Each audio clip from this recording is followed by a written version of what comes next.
Good morning, Raptor Freaks. Coming on a little early because I want to get done early today. It's Monday moment, and we're celebrating NBA championship for the Oklahoma City Thunder last night, winning the 2025 NBA championship, the seventh different NBA champion in the last years.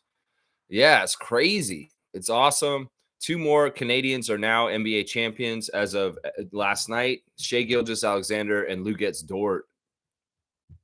It's a big deal. Big deal. Lots to cover on today's show. Reacting to the finals outcome, the Kevin Durant trade. I also ended up going to the CBL game yesterday and watched the Scarborough Shooting Stars kick Niagara River Lions butt by 30 at 102 to like 670 or something like that.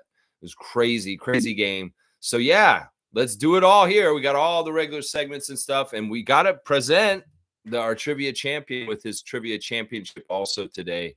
So yeah, lots to do today. Let's get right to it. Let's go. We got to see what you guys at about all the events of last night and all the different stuff. I didn't think it was that classy of the trade to come out, the Kevin Durant trade to come out on the day of Game 7. But I have to give a lot of credit to the broadcast and other people for not over and talking about it last night and overshadowing the game. Because it was a big deal, but they did a good job of not letting it, overshadow, which was important because that's the moment for the players in the game last night, and it'd be a shame for them to lose their moment just because Kevin Durant got traded. So, TV. Honestly, they hardly spoke about it, which was pretty good. So let's see what you guys are saying here real quick. Trevor J saying, no need for revenge. People who are ugly on the inside end up wrecking their own lives anyway. I mean, listen, people will do you wrong and you're going to want revenge but it's not the right thing to do. Let life sort it out and life will sort it out correctly. That's usually the case. That's usually the case right there. That's just how it is. Thank you for your words of wisdom, Trevor J. Appreciate you. Trevor's also saying it was a great NBA Finals game last night. SGA, the third player in NBA history to win all titles in the same season, scoring MVP award in NBA Finals. He's the fourth. And actually, the designation is they win the scoring title, which is, big deal. They win the season MVP and they win the finals MVP. And the four people that have done that, Kareem Abdul-Jabbar, Michael Jordan, Shaquille O'Neal, and SGA. Those are the four people that have done it. The last person to do it was Shaq in 2000 on the Lakers. He led the league in scoring, got the MVP of the season and the finals in the same year. And that was 2000. 2000 was the last time it happened. Jordan did in the 90s, and Kareem did it, I believe, when he was on Milwaukee. I don't think it happened when he was on the Lakers. I think it was when he led the league in scoring, and he did it with Milwaukee when they got their championship in the 70s. So, yeah, good stuff by SGA, making everybody proud in Hamilton. And in fact, we'll do the straight goods and Canadian goods out of Hamilton today. Hamilton, Ontario, Canada is the source of many companies, the headquarters, including Balzac's Coffee Roasters. Do you guys ever go to Balzac's? Well, that's a great Canadian coffee company. Better than going to Starbucks, y'all. So go to Balzac's. It's based out of Hamilton. That's where their headquarters are. And it's a smaller coffee chain, but you can go there and support Canadian industry. Also out of Hamilton is Fortino's. Fortino's, the pizza roll company. Fortino's Pizza Rolls is from Hamilton. And if you want to support Canada, you can support Fortino's out of Hamilton, Ontario. Also, a defunct beer company used to be out of Hamilton, Lakeport. You guys remember Lakeport beer?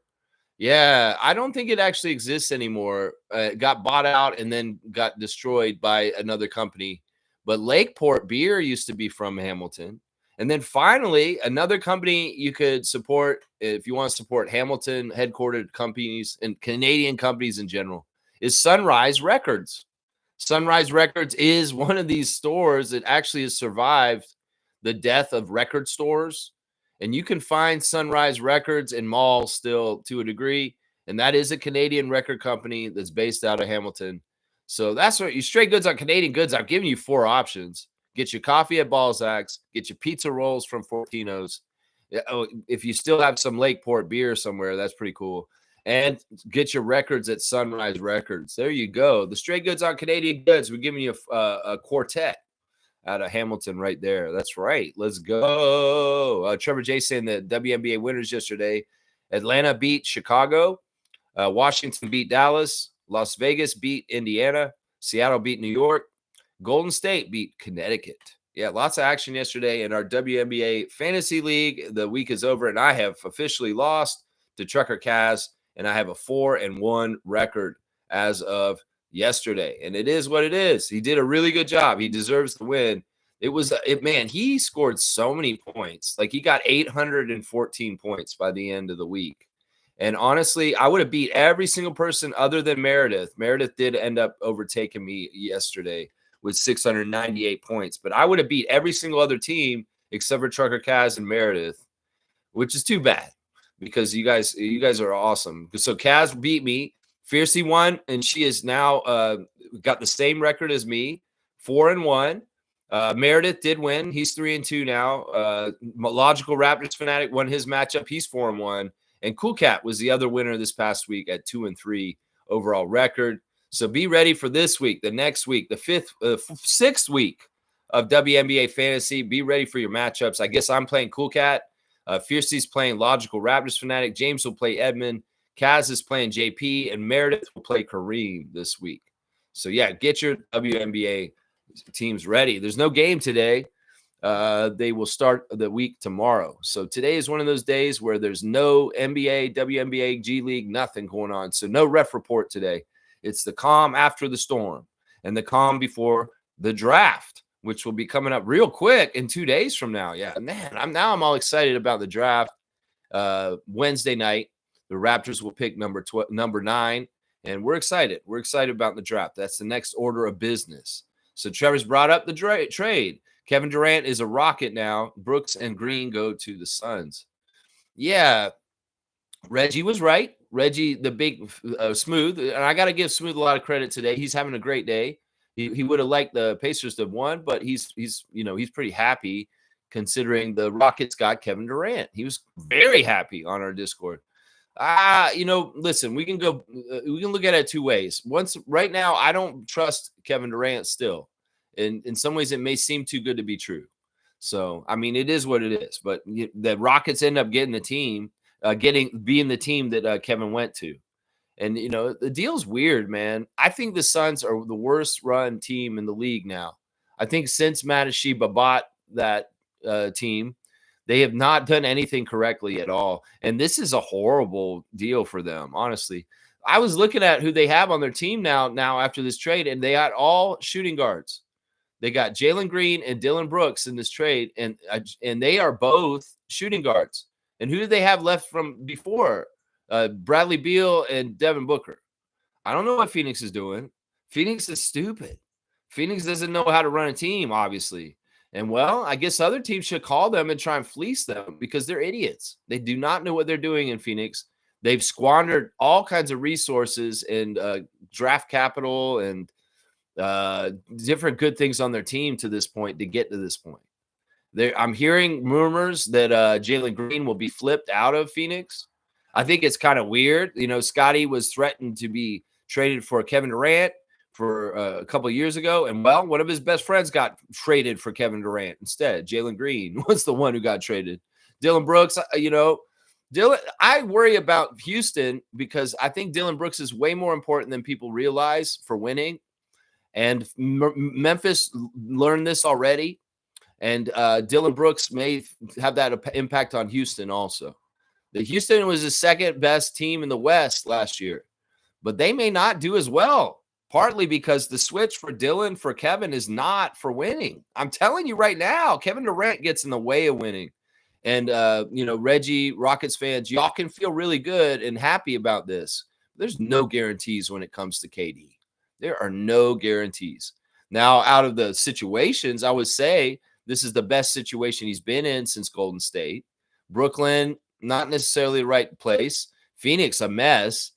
But, it's going to take him really buying into M.A. Udoka and what he's trying to do and listening to the leaders like Fred on the team. In some ways, Kevin, you're washed to a degree. You really are. I see how washed you are. You're washed in the way that you don't compete in the moments when team needs you most. And that's why I wouldn't get him on the Raptors, is because you could depend on him all year long in the regular season. And he could do stuff for you here and there. And you'd be like, yeah, Kevin, this is awesome. We got Kevin on. But when the chips are down and you're in big trouble, he will not show up. He will disappear for you. He will do the same thing that James Harden did to Houston before, as far as showing up in the regular season, doing crazy things with his stats all year. And then when it matters in the playoffs, he just doesn't show up. He disappears. So I would say this. I think that's what's going to happen with Kevin Durant. He's too good to be true. Fool's gold. And you guys can act like it's a really crazy, awesome thing. But, man, I don't believe it until I see it. I really don't. I really, really don't. And if the Rockets lose more games this year and they're not second in the West, well, I'll tell you, because you traded Dillon Brooks for Kevin Durant. And Dillon Brooks is a winning player. He's a player that adds up to adding to wins. And right now, there's no evidence that shows that the current Kevin Durant adds up to winning. That's what I'm trying to say. So it'll be interesting. It'll be very, very interesting to see Kevin Durant on the Rockets. There's also no guarantees he'll be healthy. We know that too. That's another part of it. Nako's here. Good to see Gerald. Pascal shouldn't have sat so long. Kind of bummed Hallie went down so early. Not giving up. Fred is pretty good for the Rockets. Congrats. OKC, well deserved. Fred is pretty good for the Rockets. Well, Fred is an important player for the Rockets for sure. And they're going to really have to nail him down on their contract now. I mean, I think that they're going to need Fred if Kevin Durant's going to work. Seriously. I think he's absolutely essential at this point. They're going to need Fred because in some ways, Fred is smart enough to know how to work with Kevin to make it work in Houston. And that may be part of the difference with why it didn't work in Phoenix. Now, Kevin had Kyrie to work with in Brooklyn, and it still didn't work. So there's no guarantees here. There are no guarantees. Sure, the supporting cast around Houston is much more talented and better in some ways with Thompson twin and Alperen Sengun.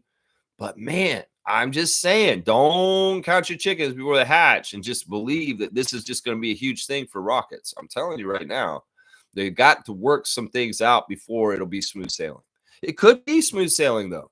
It could be. I'm not going to say for sure that it's going to be a bust or failure, Kevin Durant in Houston. But I would say it's a 50-50 chance. Seriously. It could go either way. It could be very, very good, or it could go very, very bad. Very, very bad. Yeah, very bad. Now, Siakam, man, we could talk about the game last night. Of course, Halliburton getting hurt. It's a blow to the team. As I said on the To The Point reaction last night after the game, the Pacers got so far in this playoff partly because of their depth. They were 10 deep and they played a long rotation, and that was really serving them, especially in the series with New York and to a degree with this one too against Oklahoma City. But the one thing about next man up and the one thing about having depth is you don't need just depth going out like 12 deep. You need depth at number one, clutch. I'm your guy to take over. And if this guy's not here, I'm going to show up. And in some ways, that did not get filled by the absence of Halliburton. There was nobody to come and be that guy to try and hit the huge shots late and clutch and pull them back and get them closer at the end.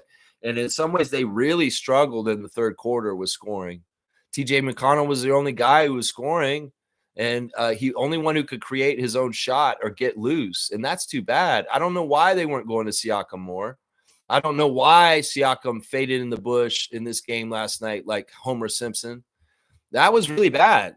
In some ways, it was reminiscent of some of the games that frustrated the hell out of Raptors fans a couple years ago, where Siakam, inexplicably just disappears and he does not step up and do the things to help the team win in the absence of somebody else. And, over the years, it was Kawhi. It's like, well, Kawhi's gone, Siakam, it's your team now. Go ahead and step up and be that guy. And so, unfortunately, Siakam's a great athlete. He can run up and down the court. He can be the most consistent player for the Raptors. But when it comes to that job title of being the clutch guy who's going to take over and take you to the win, he doesn't do that. And that sucks. In some ways, I was hoping he graduated to this level. In fact, he could have graduated to that level last night in a huge, outstanding way on the biggest stage in the NBA. But alas, it wasn't to be. I mean, when Halliburton went down, I was like, yeah, we kind of expected this. That he's been kind of mostly hurt. And well, he went down, and this is sad to see. And you see him writhing in pain and, all that stuff. But this is also how great stories get written. And, the Pacers had the choice at that moment: whine and cry and be sad and roll over and give up, or get pissed and do it for Halliburton. And sadly, they picked the first option. They were very weepy and kind of morose. And in some ways, their action should have been, damn it, we're going to go and get this for Hallie and kick some ass. And they didn't have that energy. They were kind of defeated already, downtrodden, and totally taken out of the game by this. They should have been prepared for this just in case. Like, they should have had a plan B that says, if Halliburton gets out of the game because he can't play physically, this is what we're going to do. But it didn't seem like they had that. The most natural guy to take over and try and win the game for them at the end was Benedict. And he did. He was the leading scorer by the end of the game. And he kicked so much ass. And he was trying to force his game against the Thunder's great defense with mixed results, mixed success.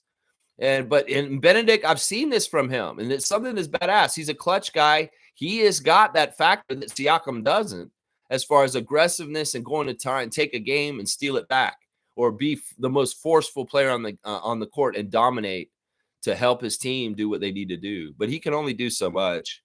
And in some ways, the Pacers got out of the game. The home crowd for Oklahoma City was helpful. There was some huge plays by different Thunder that were absolutely, I got to give Chet some credit for being really big with the block shots. Those were very key and tough at times. Lou gets Dort once again, huge threes, and also just the way he does things with stealing the ball and doing all that kind of stuff. He's just a real pest, and he really earned his championship. Alex Caruso, Isaiah Hartenstein, give credit to Sam Presti for going and getting those two players in the last years or so and building this team. That's the thing. Both these teams in the finals were built correctly with players that made sense with each other, and that's why they had so much success this year. Because they were built with little waste, with a lot of pieces that actually fit and play really well together. Not like the Phoenix Suns. No, not like them. No, these teams really fit, and they have good GMs that know how to build good basketball teams. So, yeah, it was an amazing series. SGA, obviously, the MVP, and rightfully so, and just so gracious and well-spoken, representing his team, his country, Canada, and the city of Hamilton so well.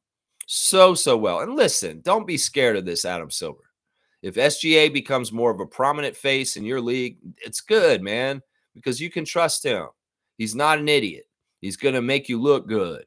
And in some ways, once again, this man may be the closest thing to Michael Jordan you've had in a long time, since Michael Jordan. Seriously. I mean, you could argue that he is very much the closest thing to Michael Jordan since Michael Jordan. If the stats are there, the way he plays, the way he carries himself, his dogged determination, and his compete, it's all very Jordan-esque. Very, very Jordan-esque. Great job by him and Jalen Williams in being one of the greatest duos in scoring in the playoffs history. He's up there with Jordan and Pippen and Kawhi and Pascal as some of the greatest scoring duos in the history of the NBA playoffs. So, yeah, Jalen Williams got a lot of credit from SGA when he did his speech accepting the MVP award at the end of the game. Yeah, congratulations to the Thunder. And I'm not hating on this. It's like either outcome I was going to be okay with, even though I was rooting more for the Pacers and hoping that Siakam would get the finals MVP. Alas, he didn't go get that brass ring, which is too bad. It's too bad. Trevor's saying Sun gets the 10th pick in this NBA draft coming from Wednesday and Thursday and 5 second-round picks. Well, this is actually the part of the deal that really helps the Suns, is that they had no draft picks from doing the crazy deals with Kevin and Bradley Beal. And now they've replenished having draft picks in the years to come. And but it's nothing flashy. They're going to get this year's 10th pick, which is a good pick. because it's this is a good draft this year, and the draft years coming up in the next couple of years are not going to be that good, guys. I'm going to tell you right now. This may be the last good draft this week that happens in like 3 years from now, because think about NIL and how that's going to change everything with players coming out of college. So there's going to be a delay because the money's going to be good. So all of a sudden in college, these guys are going to stay as long as they can in college, and there'll be a lot more 5 and 4 year seniors coming out at that point.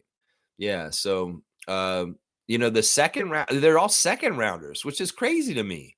Like, this is like, wait a second. Let's look at the last big deal with Desmond Bane in Orlando, and they were giving them first rounders for Desmond Bane. Meanwhile, there's 1 first rounder and 4 second rounders for Kevin Durant. I don't know. My NBA math may be not right. Is my arithmetic right for NBA? That don't seem like that adds up. I don't know why. That doesn't seem like that adds up at all. Nako's saying, let's see. Trevor's saying that I felt bad for Tyrese Halliburton. What a horrible way to end your season with Achilles injury. Yeah, but he was already hurt. And in some ways, man, why does he step forward like that? Like, I don't want to blame the victim, but in some ways, he seems like the way he runs around on the court is dangerous for himself. Like, he does this weird lean forward run where he's running on the front of his foot, but his leg is like totally forward of his foot. No wonder he hurt his Achilles. Like, he has really bad form for how he's running around out there. No wonder he got hurt. I mean, I'm not trying to be insensitive, but I'm just saying the man, in some ways, it's like he was a disaster waiting to happen like this, right? An accident waiting to happen. I feel bad for him, though. I really, really do. And this is not, everybody around the league, LeBron, Jason Tatum, all kinds of people are tweeting about it saying, oh, this is horrible. We would hate to see this. And that's true. That's true. Now, once again, somebody gets hurt in the playoffs, people won't try and asterisk or whatever. Listen, this is just the NBA. People get hurt. And sometimes, some pissed off Pacers fans will say, oh, you guys only won because Hallie got hurt. They'll say that forever. And I hate that stuff. Just stop. Oklahoma City won. They were the better team. And, that's just how it goes. That's just how it goes. Accept it. It's funny. Caruso said after the game, I feel great because I finally won my first real championship. He actually admitted that the Lakers championship in 2020 is not a real one. He's like, this is great. I've actually won my first real one. Now people can't say I'm a fake champion anymore. Well, I feel good for him for that. Seriously. But that's funny that he really does. He echoed that after winning last night. You say, oh, this is a bona fide championship, not like the Lakers won. He did say it. It's crazy, man. He said that. Mark's here. Good to see Mark Tavares. Trevor, yeah, that was awful to see. Yeah, they played it too many times, I think, like him writhing on the ground and kind of, yeah, I mean, it's high drama. And this is the thing, man. These playoffs were, this finals was just so full of intrigue and just storylines. And like, this game was really good. I mean, how many ties were there? The first half was so back and forth. Even with Halliburton out, the Pacers gave a good fight and were winning by 1 at halftime. The third quarter got blown wide open. Dagnall had amazing adjustments, and the defensive energy of the Thunder was just top notch. And the Pacers just got out of their game. They couldn't play Pacer basketball, which is passing the ball around. Miles Turner was ineffective. Obi Toppin was absent. TJ McConnell was the only guy doing anything. Benedict Mathurin trying to carry. It's just too little too late. And, poor decisions by certain young Pacers cause turnovers, and it just unravels. And then all of a sudden the Thunder are doing what the Thunder have done all year. They're rolling and running on people and using all their very talented different weapons to really hurt you. That's the thing. You had to play perfect. It wasn't going to be easy for the Pacers either way. But, man, they had to do so many things right if they were going to get the outcome that they wanted. That's what I'm saying right there. Yeah. Let's see. Excuse me. Let's see where we are with the chat. It jumped ahead. I want to make sure I don't miss any of the comments. Oh, yeah, it jumped way ahead. I want to make sure I get them all. Nako's saying he was hooping too. Great reads, great dribbles. Yeah, he got 3 threes early, a couple of deep ones, and he was actually getting some assists too already. I like that SGA got a lot of assists. He got like 12 assists. That was like his highest playoff record for assists. So SGA in some ways didn't totally shoot well, but he found his teammates and set them up really well in that game. Mark saying, crazy day for basketball. KD traded to Houston, Holly injured, OKC champions, and Canadian Finals MVP. Yeah, it's all really good. Yeah, for sure. And I went to the Scarborough Shooting Stars game, and I got me a CBL shirt for the first time. That's right. I got Enzo on a shirt. That's the Scarborough Shooting Stars mascot, Enzo. He's hilarious, man. He was like near me the whole game, like goofing around. I got pretty good seats. Drove down to Pan Am Center yesterday at 2 p.m. and pulled up in the parking lot. And I said, "How much is parking?" And the guy said, "Just pull in. Are you going to the game?" I said, "Yeah. If you just stay for the whole game, parking will be free after you come back out." I'm like, "Okay, all right. This may get me down to CBL games more. Free parking. All right." I go inside, and I'm at the box office for the Scarborough Shooting Stars game, and I'm like, "I'd like to pay for a ticket with debit," and the guy's like, "Okay, all right," and they're trying to figure things out. But they couldn't figure out how to work the debit machine. I'm like, how the hell are you getting people in here? You better be ready, CBL. If you're going to get busy, you're going to need to sell tickets. If you can't even sell tickets, what are you doing? So it's like the dude behind the box office, he couldn't figure out how to sell tickets to people on debit. I'm like, oh my gosh, this is horrible. Y'all need to be fast and ready. Air Canada Center, they got like 5 people doing this. You got one guy and he doesn't even have it working. So I had to go to ATM and take money out and pay in cash because he couldn't do it in debit. So I come back with 20s and I had a 5. He said, $35, please. And I gave him $45. And I said, I'll take 10 back. He said, oh, I don't have any change. I don't have any $10. I'm like, what the hell is this box office? Seriously, are you even a sanctioned CBL ticket seller? Because it seemed like you could be just some student that's sitting in a little booth here, just taking money because you ain't doing nothing to help me get in this game. He said, don't worry about it. I'll charge you 25 instead of 35. So give me a 20 and a 5. I'm like, hey, all right. All right. Free parking and mark down to $25 to get into the game. That's fantastic. And I basically had like front court seats for $25. It was awesome. I saw Antonio Davis Jr. playing for Niagara River Lions. And Scarborough Shooting Stars couldn't miss, man. They were on fire. Every single 3 they shot in the first half went in, it seemed like. And they got their new player, Tarkavian Smith, who came out there and just bombed the lights out. And in the beginning of the game, O'Shea Brissett showed up. He was sitting in the front row with 3 young ladies. And I got to dap O'Shea Brissett yesterday. I was coming down the stairs to go get that shirt. And he just happened to be coming up at the same time. He said, "What up, champ?" And I dapped him. And he said, "What up, boss?" And I guess in some ways it's like he's one of 10 Canadians that won the NBA championship. And the NBA championship, this is the last day that he got to be reigning champion with the Boston Celtics yesterday. So it's kind of cool that I got to dab O'Shea Brissett the last day who was a champion in his reign before OKC took over the reign to last night. And added 2 more Canadian NBA champions to the list, 12 altogether now. But I got to dap one of the 10 yesterday. That's kind of cool. Jamal McGlure is at the game also. It was fun, man. The CBL is a lot of fun. You guys inspired me last week when you guys went to the Blackjacks Niagara River Lions game on Father's Day. You inspired me, and I went yesterday. And I'm going to go more often. It's a really easy trip for me to get to the Pan Am Center, and that's definitely going to be my team. The Scarborough Shooting Stars. That's right. That's definitely going to be my team. That's right. Let's go. Yeah, it's fun, man. I took some pictures and, hopefully maybe somebody will go with me next time. So I was just there hanging out on my own, man. It was kind of fun going by myself, though. Let's see. What else you guys are saying in here? Mark's saying, got to enjoy SGA's moment with my 4-year-old. Now he wants to be like Jordan and SGA. That's cool. That's the stuff right there. That's the stuff right there, isn't it? Give your dreams to your son. From watching the game together. That's really awesome. I know I cherish watching this final series with my dad this time because he was here in town, and we watched all 7 of the games together, sitting here watching them. And that was really special. I'm always going to remember the Thunder Pacers series, partly because I watched it with my father. So those are special moments, Mark. Cherish them for sure. Jason, that was a bit bittersweet for me. Really wanted to see the Pacers healthy. Hallie was on fire before the injury. Happy for SGA and Dort. Yeah, good up on you, Lugetz, showing up at the press conference with the Canadian Maple Leaf flag and the Larry O'Brien. That's right. Mission accomplished, Canadians. You did it again. Canada more and more dominating the basketball world as the MVP reigning is from Hamilton. And his name is Shea Gilgeous-Alexander.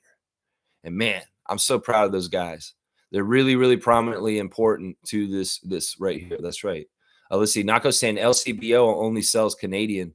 What? Only sells Canadian beer? Or Canadian? I am Canadian, Molson Canadian? That's what they only sell? I don't know. It's been so long, Gerald. 15 years since I've had a drop of alcohol. I don't go to beer stores anymore. It's been a long time. I don't even know what they got there anymore. I don't go in there. I don't go in there anymore. LCBO, LC not being me in there. You're not going to see CB and me in there. Fiercely saying, good morning, fam, and happy Monday. Glad OKC won. They were struggling for a few years ago and proved the team with the 20-60 record could overcome adversity and reach a goal with the right pieces, mindset, and fit. This is really encouraging for us as Raptors fans in the last 2 years, 25 wins, 30 wins. You can get to the top on the escalator to the Larry O'Brien in ways, and you'll get there. And I think that we're going to be similar to them, where we'll make jumps from the records we've had the last 2 years to very high, good winning records, and then boom, win another championship. So, yeah, it's really fantastic. Good job, OKC. In some ways, you showed everybody how it's done. That's right. Smooth is here. Good to see Smooth. This is a special day for Smooth for all kinds of reasons. But, yeah, we're going to give another reason in a second. Pascal in the post-game presser saying he got his joy back playing for the Pacers. That a couple years back, he was in a dark place with the game. Yeah, I've been saying this. We saw him in it. We were covering it on this channel that Siakam seems depressed. I said that for a couple years on this channel. He'd do interviews and he just sounded really depressed. And that's why I tell Raptors fans that say, oh, we should have kept Siakam. He needed to change the scenery. It's like just for his mental health. He really did. And once again, it's not anything against the Raptors. It's that the Raptors had huge success. And it's mirroring in some ways like Chet and Jalen Williams. And those guys winning the championship in their third year in the NBA. Siakam won a championship in his third year also. Now, what if this happens with the Thunder? What if, God forbid, SGA gets traded or leaves in some way like Kawhi, and they start taking apart that team and they just leave Jalen Williams by himself, and he's expected to carry the team by himself, and he's unsuccessful. And then all of a sudden his team has to go to another city because there's some sort of weird national emergency.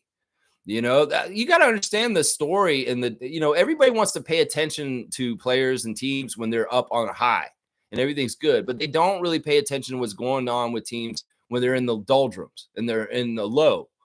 And I paid attention. And that's why everybody's trying to figure out why the hell didn't the Raptors keep the Siakam and them?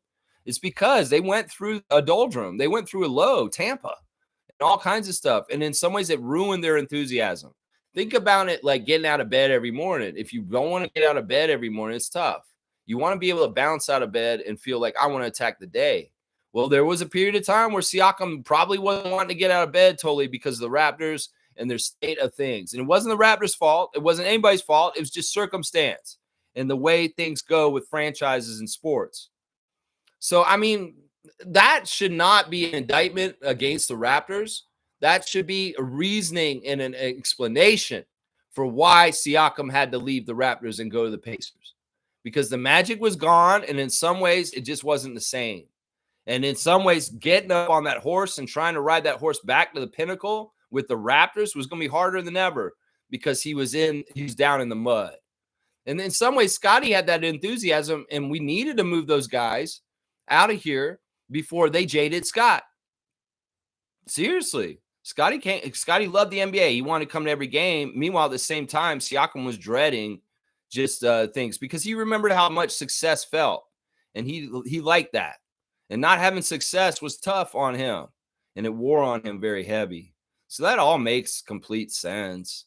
I mean, I want Raptors fans to understand this in the right perspective. Sure, if you want to be a hater and say, oh, the Raptors suck so bad they chased Siakam out of here. Well, let's look at the world circumstances and everything that happened to the Raptors since the championship. And y'all can go ahead and say it's the failures of the GM, but it's not. It's current events in the world and also a guy named Uncle Dennis. So that's all you need to blame right there. Seriously. The Raptors had their winningest record the year after Kawhi, and then the pandemic happened and everything went to shit. So come on. We got to understand the whole history of Siakam and the Raptors and why it got to the point where he needed to go to there. And I'm not upset at him saying this. If Raptors fans are mad at Siakam and they think he's a turncoat for saying that, no, he's just being honest. This is true. This is what happened. And those last couple of years in the Raptors were tough for him. Okay. And that's it. We can accept that. It doesn't mean he's any less of a dedicated Raptor to our team and loves Toronto. He loves Toronto just as much. It's just that he didn't love playing for us for a little while because it was tough and it was not easy. Fiercely saying SGA very humble and poised in his speeches. What an accomplishment to win leading scorer, regular season MVP, finals MVP, and all NBA team. Yeah.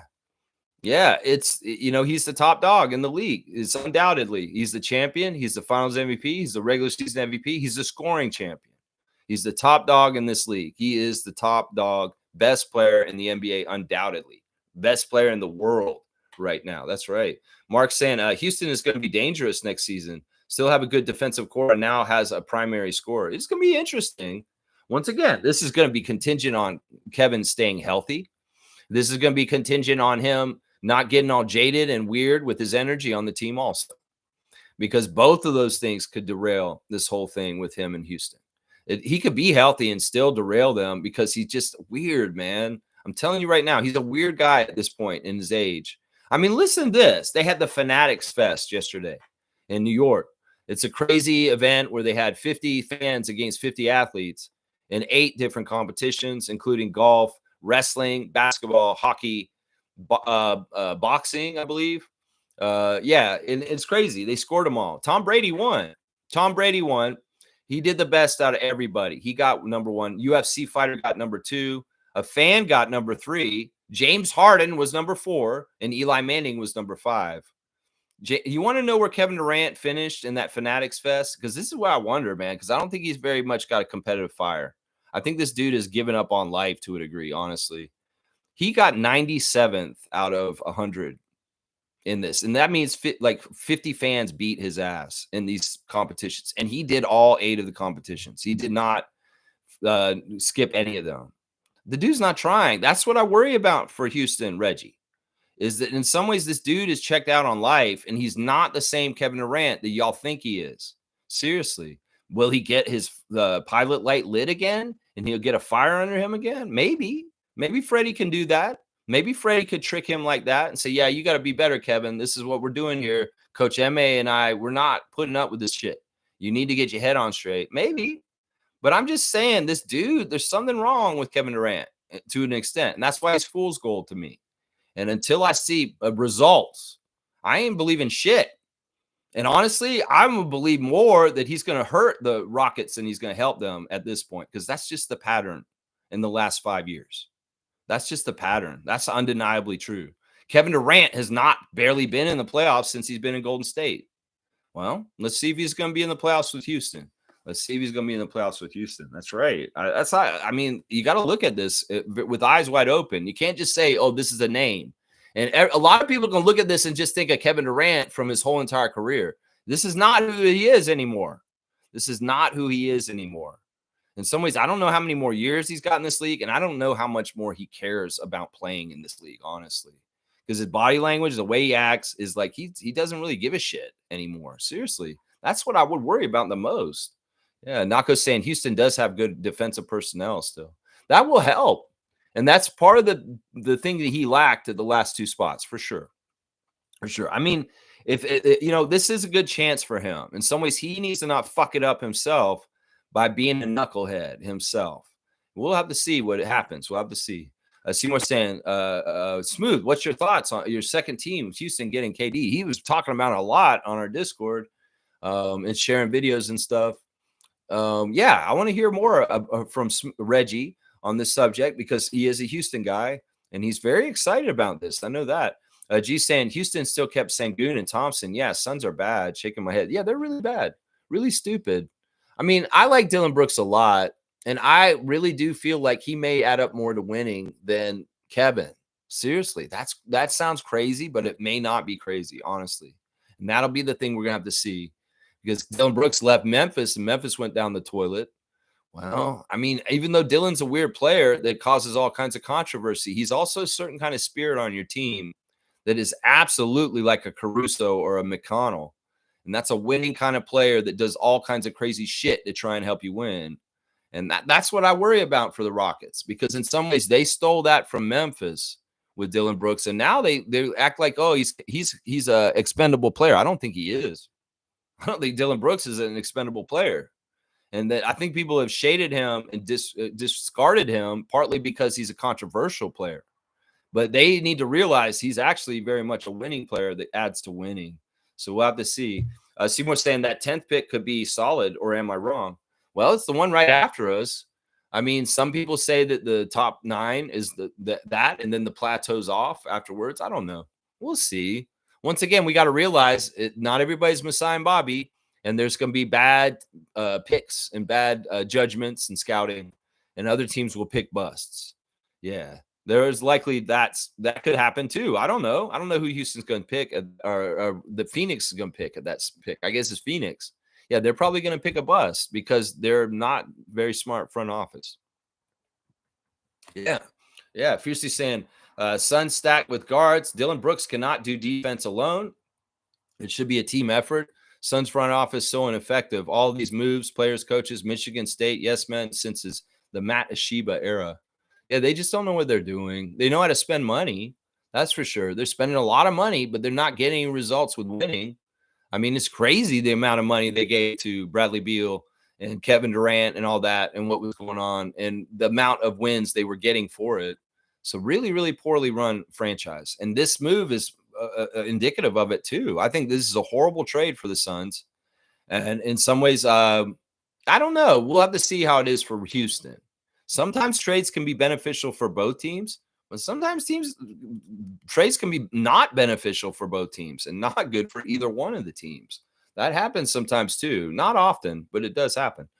Smooth saying Jalen Green is one of those guys that's less than the sum of his parts. Crazy immature. Don't like losing Dylan, but for KD, you have to do it.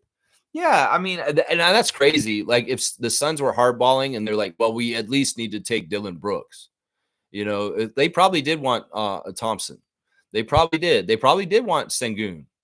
Yeah, I don't know what Phoenix is thinking. It's ridiculous, these players. Jalen Green is a fraud. I've always thought Jalen Green's a fraud. All due respect to Scotty. I know he's your friend and stuff like that, but that man's a fraud as an NBA player. In some ways, he's like an extra, a little bit of extra stars in a G League player, honestly. I don't look at Jalen Green as a serious NBA player. And, I think that them shopping him like this and trading him like shows that they didn't want to keep him out of all those young stars on that team and Rockets. And that's probably a smart move. It's a very smart move because I wouldn't have kept Jalen Green. He was part of the old guard that was just screwing around with Josh Christopher and those guys. And those guys are gone. Well, he's gone now too. He's gone now too. And that may be addition by subtraction right there. Jalen Green being gone. Seriously. G saying, on the other hand, KD was on an expiring contract, and if he didn't commit to teams, the Suns' hands were tied a bit. Moral if the story trade divas before their contract expire. Well, in some ways, I'm like, don't believe in the false mirage that Kevin Durant is what the lesson is. And that's why I'm cautioning Reggie right now. We'll just have to see. He could be right. And if it works out for Reggie and the Rockets, I'll come around and say it down the road. But right now, I'm firmly on this thing. I'll believe when I see it. That's firmly where I am with this. I'll believe it when I see it. And in some ways, there's no track record in 5 years of Kevin adding to winning. Let's just put it that way. In fact, this is the thing. Just like Siakam didn't show up at the end of the game last night to help Indiana, that's kind of the action Kevin's been showing in games since being on Brooklyn and Phoenix.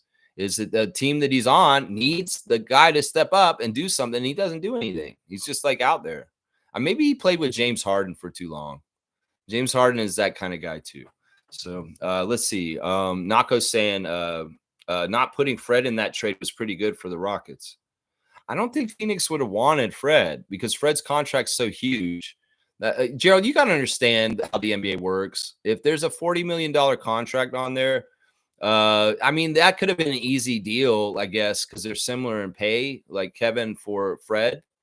But that is not the haul they wanted. They wanted picks. That's the main thing they wanted. And if they were trading Kevin Durant for Fred VanVleet, they probably wouldn't have gotten the same amount of picks because Fred has a huge contract. So I don't think that he was attractive for the Suns to pick up Freddie. So I don't think that he was even one of the people they were trying to get. I'm not dissing on Fred. It's just that that contract is a lot. And in some ways, they wanted to get a lot of different things and not just one big price player like Fred VanVleet. And that would have lessened how many picks they got back if that was what was happening. So we said no to Westbrook joining the Rockets. Absolutely not. Yeah, he didn't even play for y'all at some point already. And Kevin with Russell Westbrook. That's interesting. Yeah, I don't know. We'll see. If they really want to try and go crazy with the super team, maybe. But you're like not about it. You don't want that. Seymour saying KD is a team gutter. Trust me. Good luck, Houston. That's what we're thinking. Seriously, when we call him Slim Reaper, we mean he's coming to reap your team and like kill your playoff chances. I mean, I don't want to believe this for Reggie. Reggie's a good guy. I like Reggie. I know he's a really big Houston fan. And he felt like a kid on Christmas yesterday. And I don't want to rain on his parade too much, but I still believe this may be true. You know, we'll have to see. There are some things in their favor as far as the coach and Fred that will help them in this situation. But in a lot of ways, I don't trust it yet. And in some ways, we're going to just have to see. We're just going to have to see. That's right. Fiercely saying, sad for Hallie, but they should have let him rest one game. They were saying it in the broadcast, calf strain may lead to calf tear. Yeah, and now that he is hurt, and you know, it may very well be now that Jason Tatum, Damian Lillard, and Tyrese Halliburton will all miss most of next season. And a lot of Raptors fans are licking their lips and saying, "Woo, this is our year to jump on things. The East is wide open." Because there's some significant injuries to key Eastern Conference players right now, going into next season. That's sound logic. That's sound logic. We need to have a good, healthy year and run things in the East this year. I really want that to happen. I think that it could. Mark's saying with Hallie out next season, Nembhard going to have a breakout season. Now, will Hallie be out the whole entire season? We don't know. We don't know. He may only be out half the season. Who knows? Maybe. I don't know. They got to still do some medical diagnosis on him to the severity of what he injured last night. And we'll have to see. I don't know any official news yet. But yeah, no, this is true. Nembhard should get a chance to run the show without him. But, you know, in some ways, Andrew's so young. And, you know, he's had moments where he's just looked fantastic, hitting threes here, doing great defense on SGA. But you forget how young he is and how long he's been in this league has not been that long. And he has so much more to learn still. But this kind of experience this early in his career is huge. And, well, Gilgeous-Alexander and Nembhard, when they're around Team Canada practices, will have a lot of shit talk to talk now. That's for sure. And SGA will be able to do it, the most of the talk. I don't know if Andrew's going to get another chance in the finals ever again in the rest of his career. There's no guarantees of this. Seriously. Indiana may never, ever get to the finals again. And that's sad. They've gone to the finals twice since they came into the NBA from the ABA. And both times they lost in the finals. That's too bad. In some ways, I was really hoping for that for Indiana. Now, with OKC winning the championship, this makes it easier to take that one chip that's on the banner on the wall for Seattle back to Seattle when they bring back the Sonics. And OKC can still be a championship franchise now that they've got their bona fide one there in their own city. And, you know, I don't count that Seattle one for them. They shouldn't have that down there. They shouldn't. Smooth saying, for everyone thinking KD will harpoon the Rockets, remember, he wants Houston. He's very happy. He averaged 26 a game last year. Well, I'd say this. He wanted Phoenix too. He wanted Brooklyn too. It's always happy when it's the new change and you're escaping to the next place. That doesn't mean jack shit. It doesn't mean shit what he wants. In some ways, it's about what he will do. It's not about what he wants. It's like actions speak louder than words. He can say whatever he wants. I don't believe jack shit until I see the actions on the court, Reggie. So we don't know what he's going to do. He may be neutral and he doesn't really hurt or help the team. Either way, he could very much help the team. He could very much hurt the team. He could very much be neutral and not really add up to helping or hurting the team too much. I don't know. With him, there's no guarantees. Let's just put it that way. In some ways, you got to remember, this is not Kevin Durant of the Golden State Warriors you got. This is Kevin Durant 5-6 years later. And he's a guy who's half-assing his life right now. Let's just put it that way. That's what you got to remember. Smooth saying, and gives Houston what they lack: half court savant, a top 20 player in the history of the game. I don't know if he's a top 20 player in the history of the game. Seriously, I wouldn't put him that high. I'd say maybe he's a top 30 player, but I don't think he's a top 20. And I think part of it is because of his bad last part of his career right now. Like, seriously. And in some ways, you can make the argument he's only a champion because of Steph Curry. Seriously. He's only a champion because of Steph Curry. I think that, like Carmelo, Kevin Durant is a much more successful international player than NBA player. I do. He may be a multiple-time champion, but that's only because he piggybacked and joined the team that beat them when he was in Oklahoma City, and went and joined the Warriors and piggybacked to get those championships. There's just a lot of things about Kevin that are inflated that are, he doesn't totally deserve. Let's just put it that way. He doesn't totally deserve. Let's see. Seymour saying, I'm not knocking him. The game is played on the court. We will see the outcome. There you go. We'll just have to see. I mean, Reggie is a diehard Rockets fan from the past, so he's excited for this. This is like me with the Spurs, and I can see why he's excited about this. Now, a lot of the Raptors freaks don't have the allegiance to the Rockets that you do, Reggie. You got to remember that. So if we say stuff that's not totally pro-Rockets, remember, this is Raptors freak, not Rockets freak. And in some ways, my allegiance to the Rockets goes as far as Fred VanVleet, and that's it. Dylan Brooks is gone now. I don't have a second player on there that I super care about, and I honestly don't like the coach just because of his because of his Boston history. So, but either way, I'm open to the idea that it could be successful. I think that out of the most of the teams in the league, I think San Antonio and Houston were the two best places for him to go, and he may be able to work out at either one of those places.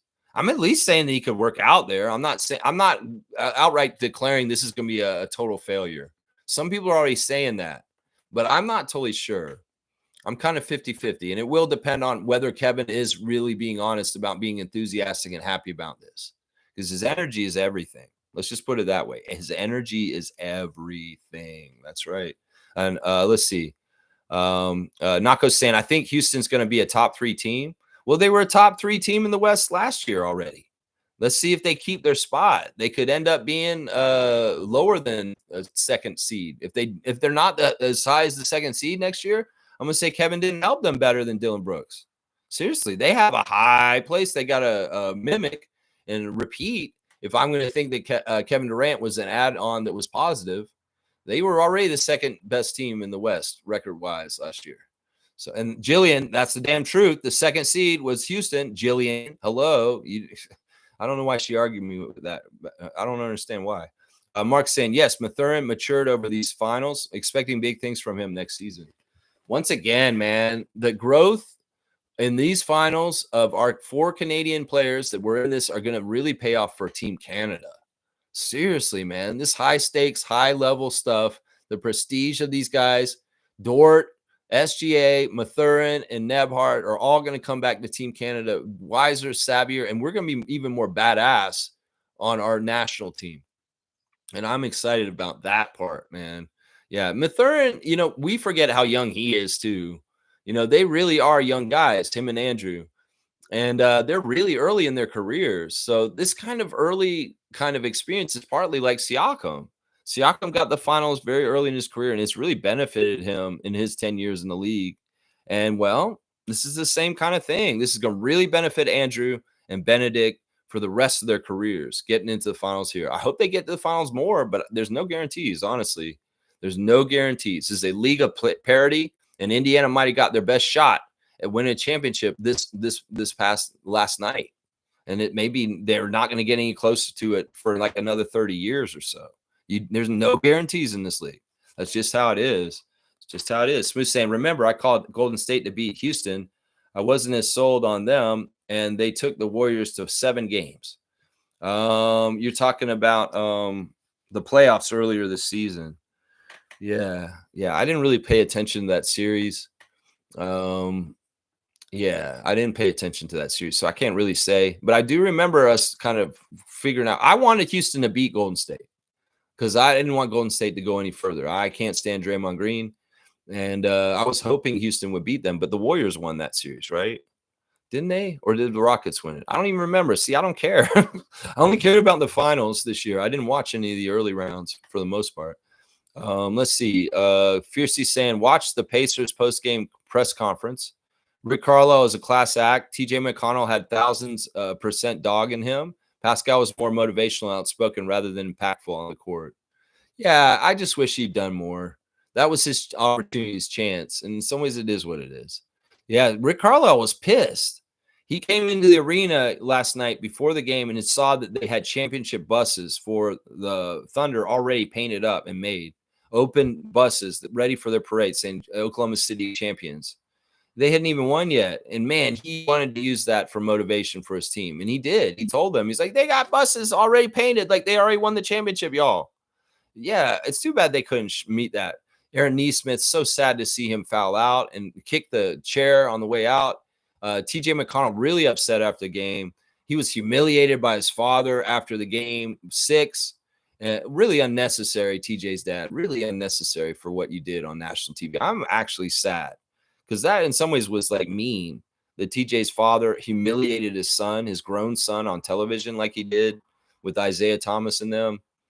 And then TJ lost the championship in the end. Like you went on national television and told everybody your son was a failure for not winning his championship. And that's why you yell at him more than your daughter, Megan, who plays for the Phoenix Mercury. And you made him really upset. I could tell TJ was very upset with his father with what he said in that interview. He couldn't fake his facial expression. And now he's gone and lost the championship in this game 7. Yeah, all he got was humiliated by his dad after game 6 and then lost the game at the end. And he did everything in his power, his little old body's power, to try and help the Pacers win. In fact, he was the only one doing anything to help them in the third quarter. And that's just too bad. It's just too bad. It don't look right, man. Fiercely saying Benedict is a hit or miss, but he tries really hard. Kudos to the Pacers for a competitive run. Well, him and Nebhard are so young. They've got lots of time in the league, but once again, nothing's guaranteed. This may have been the way that all the stars aligned the best for the Pacers to get back there. But once again, I'll say the same damn thing for the Thunder. Nothing's guaranteed that y'all are going to come back and be in the finals again next year either. Talk to the Celtics about that. So it's going to be interesting to see how the League of Parity sorts out the differences every single year with who gets all the way to the top. Because it won't be the same teams every year. I'm telling you right now, Adam Silver did not like Cavs versus Warriors for 5 years in a row. He will never, ever let that happen again. Trust me. It was really nice to see the Montreal guys embrace at the end of the game. Benedict, a good sport, and very happy for his friend Lugetz winning, even though he lost in that situation. He knows, even though he is not winning, one of his very close friends and countrymen and city guys, Team Canada teammates, won, and he is extremely happy and proud for him. So either way, in some ways, Mathurin wasn't going to lose, because if he was going to win, he was going to win. If he's going to lose, Dort was going to win, and he wins with Dort also. So yeah, that was a nice moment to see that, the good sportsmanship. You know, Ben got beat up bad. He hit the floor hard on his hip, and I was worried about him. He ran into the post for the goal in the back on a weird angle. He got hurt a few times. He was walking in the back, and he had blood on his shoulder, on his elbow pad.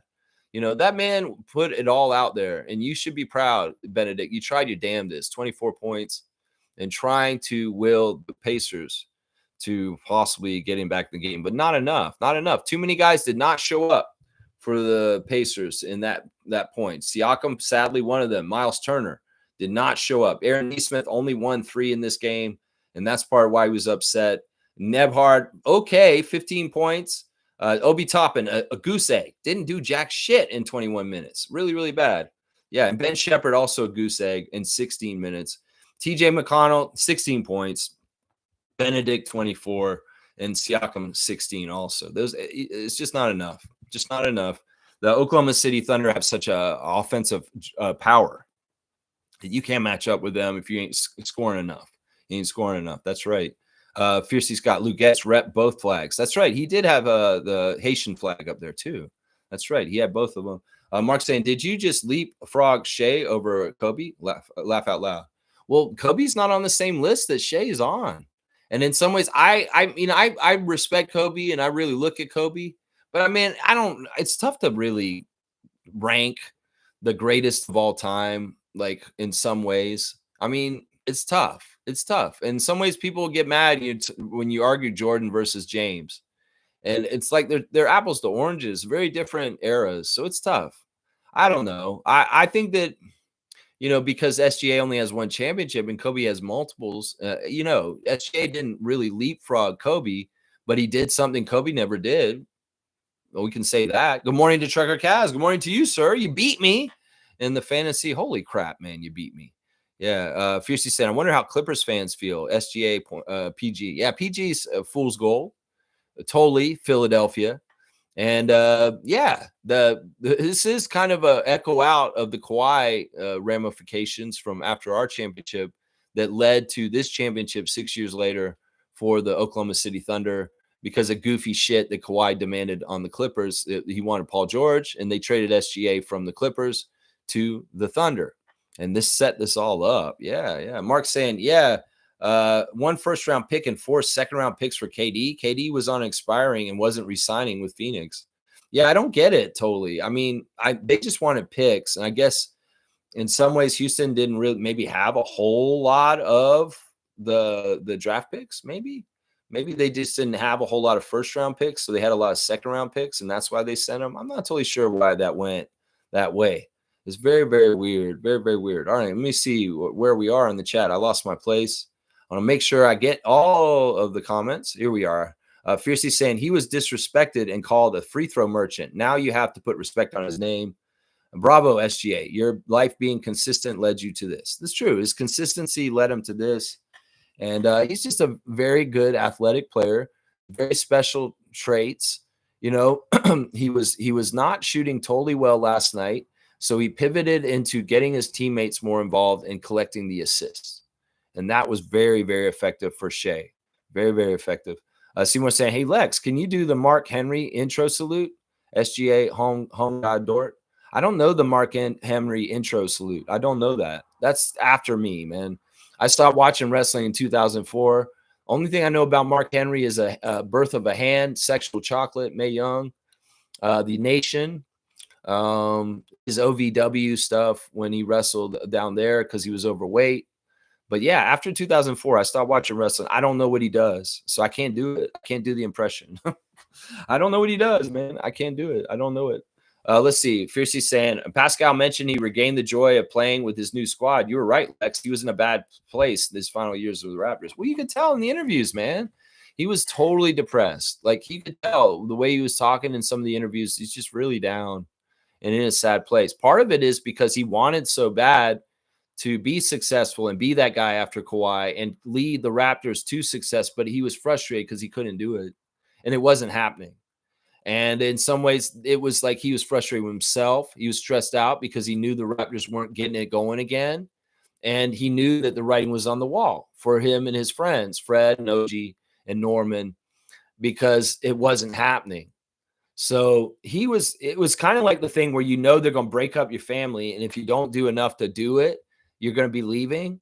And he knew that, and he felt like he was failing. So that's all compounding into this. It's like people will look at it and say, oh, the Raptors were a horrible franchise, and that's why Siakam got sad and he wanted to leave. No, he really wanted to make it work here with the guys he was with, Fred and them, but he couldn't. It was frustrating.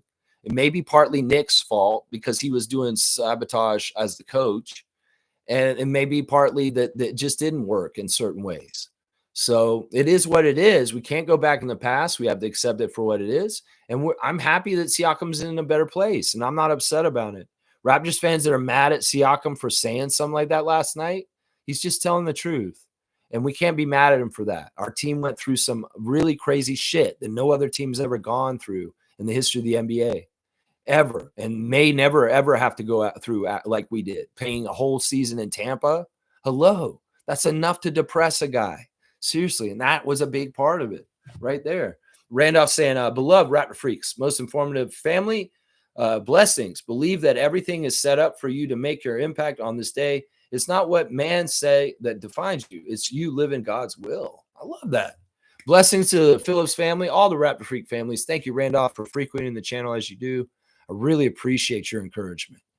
Seymour saying, big up the shooting stars. That's right.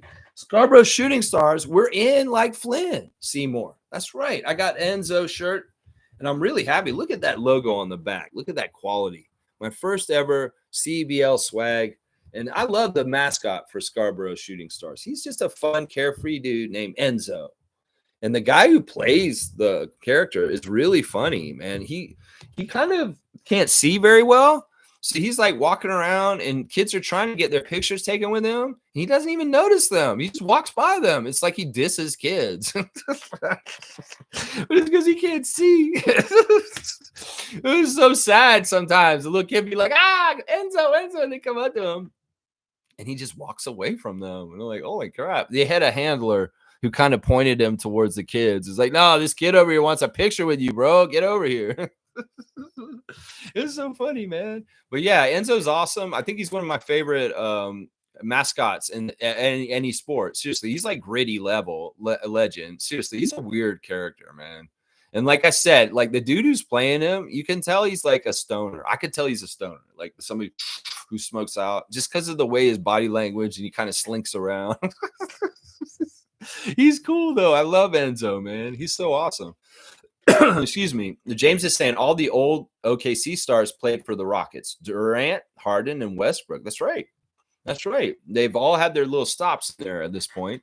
Durant, a good fit for the Rockets, kind of like the 2019 Raptors. They have good players in all positions. We'll just have to see. It's got, in theory, it looks good. In theory, it looks good. You know, the Rockets are a better run franchise these days than they were a couple years ago when Daryl Morey ran them. So, yeah, they've been better since Daryl Morey left. Seriously, the Rockets have been on the up since when they started paying players to play for them instead of just running on no payroll and playing a bunch of youngsters and not really caring about winning or not. So, yeah, they've had a turnaround in certain ways that they're on their way up. We'll have to see. We'll have to see. Nothing's guaranteed, but I agree. This could be a good fit. This could be a good fit. Seymour saying, yes, a reporter brought that up. Brought what up? That all the three played for the Thunder and Rockets, and she asked him about trying to bring Westbrook back. Yeah, I don't know if Westbrook's not necessary. I feel like Houston, they just re-signed Steven Adams also. I think they're pretty full. Like they've got a pretty good team at this point. I think that much like the Raptors, they're good. They're just coming in the season, do what you do. You know what I'm saying? I mean, why do people want to continue to go further? Maybe this is enough. What you got right now? I don't know. We'll have to see. But either way, there's no guarantees for sure that this is going to work. There's no guarantees. That's for sure. Fiercey's saying that my daughter is happy. She has a basketball signed by an NBA champ, Lou Dort. That's fantastic that you have a signed basketball with Lou Dort's name on it. That's fantastic. Yeah. Yeah, that's a big deal. We now have 12 Canadians that are NBA champions in this world. Only 12 men can say that. And I got to tap one of them yesterday. I feel like this is such a weird like coincidence. It's like, wow, I wasn't even going to go to the game. I went at the last second. And then O'Shea Brissett was there. And I got to dap him. Even though he's a Celtics champion, he still is a Canadian champion. I got to say that. Seymour saying, he said one thing at a time, today's my day. Laugh out loud. Yet it was the finals. That was annoying. I mean, y'all could have easily waited till this morning and done the announcement of the trade. The fact that they did it on Game 7 day was kind of not classy, seriously. And I don't know if it was just leaked out. Maybe it was something dumb, like Kevin Durant went to the Fanatics Fest and he told people there, he's like, yeah, I'm a Rocket. I got traded already. It's just somebody's announced it. And then boom, it blows up all over the place. I think that's what happened. Is that Kevin Durant was at Fanatics Fest yesterday competing in that weird competition. And it got out on the day of Game 7, which is not good planning, Adam Silver. Seriously. You want to know that Fanatics Fest contest seemed really screwy because listen to this. Kevin Hart got 11th out of 100.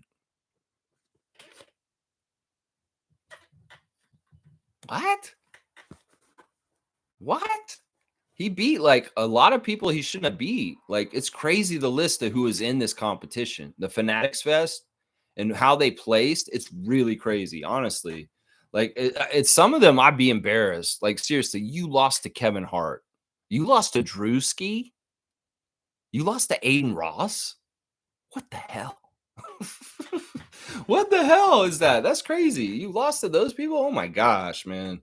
Seymour saying salute, Fiercey Jr. There you go. I like that. Wayne Strainer's here. Good to see the Sergeant at Arms, Wayne Strainer.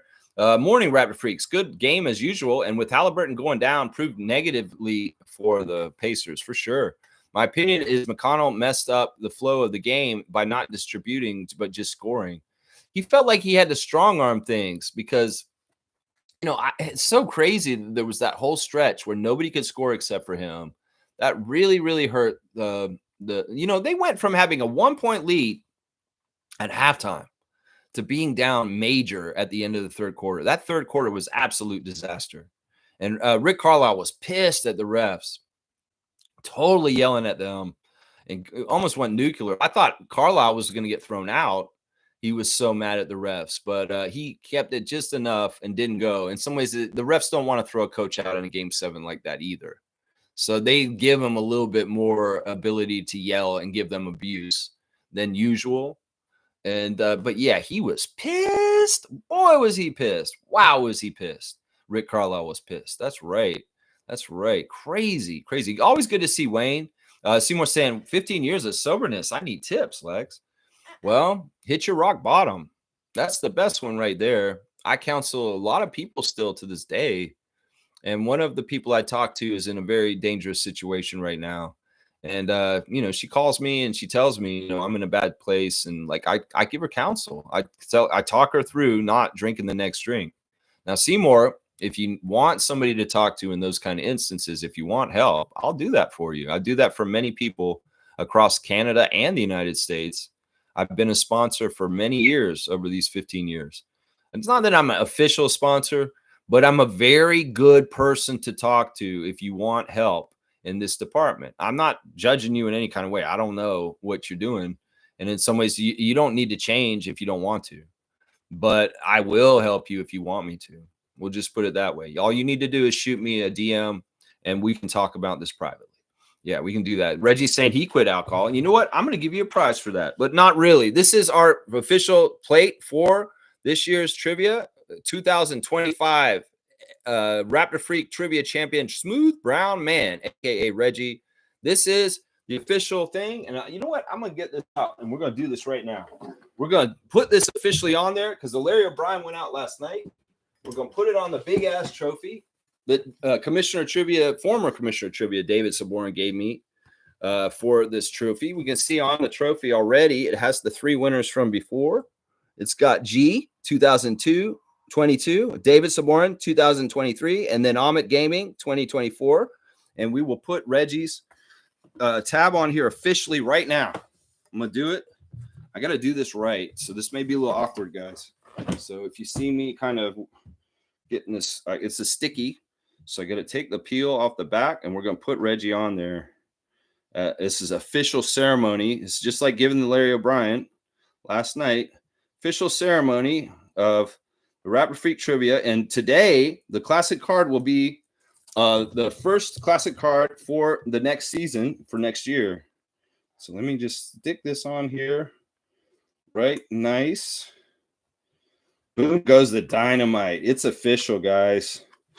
Raptor Freak Trivia Champion, Smooth Brown Man. There you go. You can see it on there, right there underneath G, 2025. And I'll get more of these over the years. So you want to be 2026 and have your name on there with David, Amit, and G, and Reggie. You got to win the trivia coming up this year. And you'll get the honor of being on the huge Raptor Freak Trivia Championship trophy like the Stanley Cup. So there you go. Boom goes the dynamite. It's official. Reggie is Raptor Freak Trivia Champion. And it goes back in the corner, and JYD and Charles Oakley will hang out over here. Boom goes the dynamite. There you go. Official ceremony. There you go, Reg. There you go. Congratulations, Smooth Brown Man. Huge, huge accomplishment. A long, arduous 365-day journey. And boy, did you do it. And we start the new one today. Who's going to get the first classic card of the new season? We're going to find out in just a little bit. Just in a little bit. Reggie's saying last time I had a drink was in January 1st of this year. Wow. That's impressive, Reggie. I mean, so that means you've got about a half a year now. Fantastic, man. Fantastic. I wasn't a big drinker, but I like shots. Listen, once again, this lifestyle, I chose to do it because, the state of Florida incarcerated me. and they made me really want to change my life decisions. And well, I did. And in some ways, I've not looked back, and I'm so happy since then. I've been happier in the last 15 years of my life than I was the whole part of my life before, up until 35. So it can really change your life in certain ways. And I won't talk about it too much more on here. But like I said, I'm a resource for people if they want help, if they want advice. I can do that. I can help you. I can help you. Seymour saying, keep it going, champ. I need to follow suit. There you go. Yeah. Well, like I said, guys, I have all kinds of tips. I know how to help you with your psychology. If you want to help, try to do some things, I can very much help, guys. James is saying, Lex, do you see OKC repeating next season? They need to add some more offense. In my opinion, SGA carrying too much. I mean, they have a shot. Like always, the champion is always going to be penciled in as being the team to beat for next year, obviously. But like I said, this league is showing a pattern now that, the NBA season's a long odyssey. And there's a lot of different things can happen to different teams, good or bad, that can help them or hurt them. And, the Celtics, everybody thought, oh, they're going to be in a dynasty for good now. No, they're not. No, they're not. They didn't win this year. And in some ways, it's no guarantee they'll be competing for certain things next year either. So everything is up in the air every single year. And it may have to do with how healthy the Thunder are. It may have to do with some of their offseason changes. They may lose a key player off the bench that may not seem that important, but it is important. Like what if they lost Caruso somehow, some way in the next little while, and he wasn't coming back? Stuff like that can add up to things. You can talk to the Denver Nuggets. You can talk to the Milwaukee Bucks. You can talk to the Toronto Raptors. Post-championship, your team changes, and it's not easy to get right back on that summit. So don't pencil them in for sure, but you can give them the rights to being the champion currently, and that they are the most likely to be the champion again next year because of what they've proven this year. Yeah, you can do it all, Seymour. You can do it. Yeah, we believe in you, Sheriff. That's right. James is saying all the players are 3-D around him. Well, we'll have to see. Once again, there's a lot that goes into it. The scheduling is important. The health. The injuries is extremely important. That's right, 100%. Brian's here. Good to see King from To The Point. Thanks again, Brian. A great 7-game collaboration for reactions. I'm trying to upload the file right now, and I'll post it on my channel soon, guys, sometime this afternoon, so you guys can see the reaction that we did. You can also see it on To The Point's channel. If you want to watch it over there, you can probably watch it already, because they've got it up already over there. I'm just late. I got to get up and upload it and get everything going, and then I'll post it. He's saying, what's up, Freak Nation? Dap to you, Brian. Hope y'all enjoyed Game 7 last night and our reaction. Yeah, it's fun doing those reactions with you. We're definitely going to have to figure out other collaborative projects for the future. Of course, we're talking about having a barbecue sometime at the end of August, near the beginning of September, to celebrate Virgo birthdays. So we'll still nail down the deets on that, and we'll get you guys the information so you guys can try and join us for that celebration near the end of August, beginning of September. Well, it's looking like it'll probably be a Saturday, either the last Saturday of August or the first Saturday of September. We'll have to see. Nako's saying, I think the Thunder are staying as is, but I don't think it's a guarantee they repeat. I'll pick them as a betting favorite. Well, I mean, like I just said, the champion's always kind of penciled in as the team to beat, the most likely to win the championship the next year, but that's never, ever truly the case these days. Maybe back in the day with the Bulls and other teams like that, it's very likely Golden State in the 2010s, but not now. This is a league of parity, and it's totally different. And so many different factors each year can change your results. So, yeah, there's no guarantee for sure. Stargate saying, remember, Masai saying the Tampa season set the franchise back at least 2 years. Nobody remembers that. Well, it's not even – I think that we were going to get set back either way, but Tampa didn't help. I think that we weathered it really well. I don't totally like him saying that because in some ways, sure, it makes sense, but it's also him trying to get kind of people, the critics off his back saying, like, look, we just had to play 82-game road season. I don't like using it as an excuse. I feel like the Raptors are different than everybody else, and we shouldn't use excuses like this. Who cares if we had to go to Tampa? We're going to kick some ass and be good anyway, is kind of the way I look at it. I kind of look at it that way. Seymour saying Thunder are in a weird place with a ton of picks at the top. Who goes with who stays? One minor tweak could lead to disaster. Exactly. He's exactly right. You know, Giddey did seem like the right step in the right direction. Getting him traded for Caruso was a huge move, and that actually was smart. It maybe don't win this championship with Giddey on the team and not Caruso. Seriously, you got to think about that. So that was a step in the right direction. The step like getting Pascal for Indiana. That was a step in the right direction for the Pacers. Now, you know, there's a lot of players on this Thunder team. They're going to mature and get out of their rookie contracts at the same time. Will Sam Presti be able to keep all of them? Probably not. And there's going to have to be some tough decisions on some of those main guys, especially since Chet and Jalen Williams were from the same draft class and are both lottery picks, and they're both going to hit major money at the same time. Now, we'll just have to see how that all gets managed and the decisions they make. You can make a misstep with this kind of stuff. Seymour is exactly right. Nago saying the Thunder pick situation is weird. Let's just say Presti collected a lot of picks, a lot. And in some ways, some teams are trying to mimic him right now, like Brooklyn Nets. They're trying to mimic the Oklahoma City Thunder. They've got a ton of picks this draft. They really do. They got a lot of picks this draft. Fiercey said, so KD's going to do all the Western Conference teams? I don't know. He's like moving around a lot. I don't know. This may be the last team he plays for, honestly, for the rest of his career. We'll have to see. We'll have to see. Seymour saying, Lex, I will bet you that Chet will have more rings than Wembanyama by the time you release the episode with Jake's takes. I don't know. I mean, he's up 1-0 now. I mean, that you can say that. That's legit. We don't know yet. In some ways, you know, I hope San Antonio gets more rings than him in the end, but we don't know. In some ways, Wembanyama hasn't proved anything yet. Chet has proved some things. Well, I'll say this also. Chet don't do jack shit without SGA. Seriously. And in some ways, I don't have any that much more respect for Chet after this. I do, to an extent, have a little bit more. Like the shot blocking was huge last night, and he did have some really good rebounding in the series. But I still think he's a joke. I think he's fundamentally a horrible player. And I think that in some ways, you know, he's entertaining to watch, but in some ways, he's absolutely not a good player. Like, he misses bunnies all over the place. Like, you're so close to the basket. How the hell do you miss a layup next to the basket? Seriously, those are embarrassing, honestly. When Chet can't put the ball in the hoop when his hand's right over the rim. Like, what is that, man? Why can't he do that? I'm just saying. I'm going to be a hater to an extent still.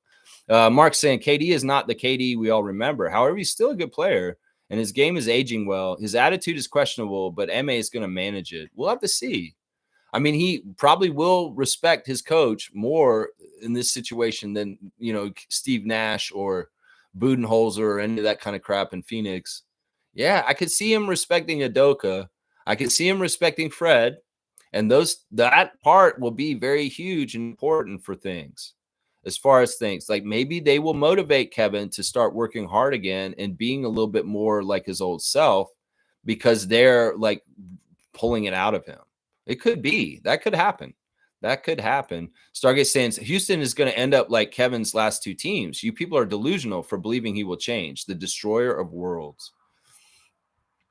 You know, I was saying that in the last week or so, in some ways out of respect to our trivia champion. I'm not going to say this is for sure, Stargate, but if it happens, we will allow you to say I told you so. I won't go on this with you because in some ways I want us to play neutral on this one. I feel like Reggie's so diehard for Rockets right now. I don't want to be totally anti-Rockets on this, but I also don't want to discredit what Stargate's saying because it could very well be true. So I'm going to wait for more information on this. I think that the proclivity for Kevin to destroy the team is there.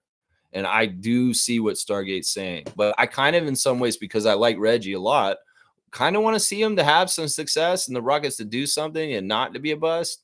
So I'm going to wait for further evidence. And like I said, actions are more important than words in this thing, as far as things. That's right. Actions are more important than words. Smooth saying, KD is in a situation where he can lay back and just focus on scoring. Houston is very deep and will be making more moves. Chris Boucher might be a Rocket. Oh, my gosh. Yeah, you're out of control now. Now, I know Reggie's going to be a little bit of a Rockets freak because of the new shiny new player on the team. But now you're just getting out of control. Don't you try and get our Chris Boucher down to Houston. No, no, no, no, no, no, no, no. Jay say, Lex, do you see any other stars are available via trade? Giannis is staying, and now that KD is in Houston. Well, Kyrie Irving still is, up for grabs. As I said, hopefully he opts out of his player option, and he's going to be a free agent, and we'll see where he goes. So I say Kyrie. Looks like James Harden's going to stay in the Clippers, so he's not going anywhere. Looks like LeBron's probably going to stay with the Lakers, so he's probably not going anywhere. So I say Kyrie, saying no to the Dallas Mavericks and being a player free agent all of a sudden. I think he may be the one. And hey, let's get him here in Toronto. That's what I'm saying right now. That's what I'm saying. Mark saying Houston got rid of Green and replaced him with KD. And while Brooks has an impact on winning, they still have others. Jeff Green is still on the team too. Yeah, you're not selling me on these old guys, man. I know Jeff Green has been a steady NBA pro for so long, but wasn't he on the team with Kevin in Brooklyn too? I think he was. I think Jeff Green was on those Brooklyn teams with Kyrie and them too. Jeff Green is a solid guy. He's a good dude, but I don't know. In some ways, I think Dylan Brooks is a one of one in this league, and he brings you exactly what he brings you. And, as much as he's controversial and he's all kinds of things, he does bring certain things that are very important for a team also to compete. And that may be the stuff that Rockets are missing, is the firing up people and being that kind of guy. Let's see. Stargate saying, say bye-bye to the playoffs and say hello to the lottery, Rockets. Man, he's hating on this. I mean, I don't know. I would say this. If they are not near the top of the Western Conference again, Kevin's hurt them because they were really good this past year. They just didn't have playoff success. Well, if they're not as good record-wise in the year to come, I'm going to say I might have to say that. And that's going to be tough because they were number 2 in the West once again. Seymour saying Suns GM just said he feels they won the trade because they got 2 players off the second best team in the West, which empowers them. Yeah, I don't think this guy understands what he's doing. I don't think he understands. You may have gotten like the 6th and 7th best player on the Rockets. Seriously. I mean, there's Fred, Alperin, Thompson. I mean, you may even say Jabari. Yeah. Like Jalen Green, to me, was one of the worst players on the Rockets. You kind of helped them get rid of their trash is what you did, Phoenix. And in some ways, Dylan Brooks is a controversial guy. In some ways, he caused all kinds of headaches for Fred the last couple of years. Fred likes him in some ways, but also in some ways, he's like, yeah, you're too crazy, Dylan. And in some ways, it's like, yeah, I'm sure that Fred's not totally upset that Dylan Brooks got traded for Kevin Durant. I don't think he is. Probably not. Maybe we should go check the Instagram stories. There was some news yesterday. First of all, Eugene Omoruyi is congratulating the 2025 NBA champion Oklahoma City Thunder. Of course, Brandon Carlson, Raptor at the beginning of the year, is a champion in his rookie year, even though he barely played. In some ways, I hate on that. I really do. I don't know why. I was tough on Brandon Carlson at the beginning of the year when he was in Raptors training camp. And then he kind of went off and went to OKC. And everybody uses him as like, oh, Brandon Carlson, this about Raptors legend. Brandon Carlson. No, he was never a Raptors legend. Come on now. But he is a champion now, unfortunately. Garrett Temple is on the beach with his wife and his baby. And he's smiling real big. Of course, and he was taking the kids for a golf day. Yesterday, he took the kids on the golf course and riding around with Garrett Temple Jr. Jamal Shed went to a funeral this weekend, which is sad. Reginald Eugene Chaney, Reggie Chaney died 2 years ago, I guess. Wow, this is actually not recent. So he's just remembering a friend that died like in 2023, actually. So he's sad. He's just thinking about his friend Reggie Chaney. That's too bad. Lloyd, of course, is very much celebrating the OKC Thunder Championship, 2025 NBA champions OKC. Lloyd, very, very happy about that. That's for dang sure. Yeah, my friend Doozy, the usher at Air Canada Center, Scotiabank Arena, he's the one who posted the buses already being made before the game was over, and Rick Carlisle getting pissed off that they had championship buses already made outside. And Rick Carlisle was mad about that. He really did tell his players, and in some ways, Rick Carlisle, you're a badass. You did a really good thing, even though you didn't win this one. It's too bad, man. It's too bad. Kelly Olynyk still eating the food over in Asia. Man, Kelly, you eat the craziest foods, man. They're like art.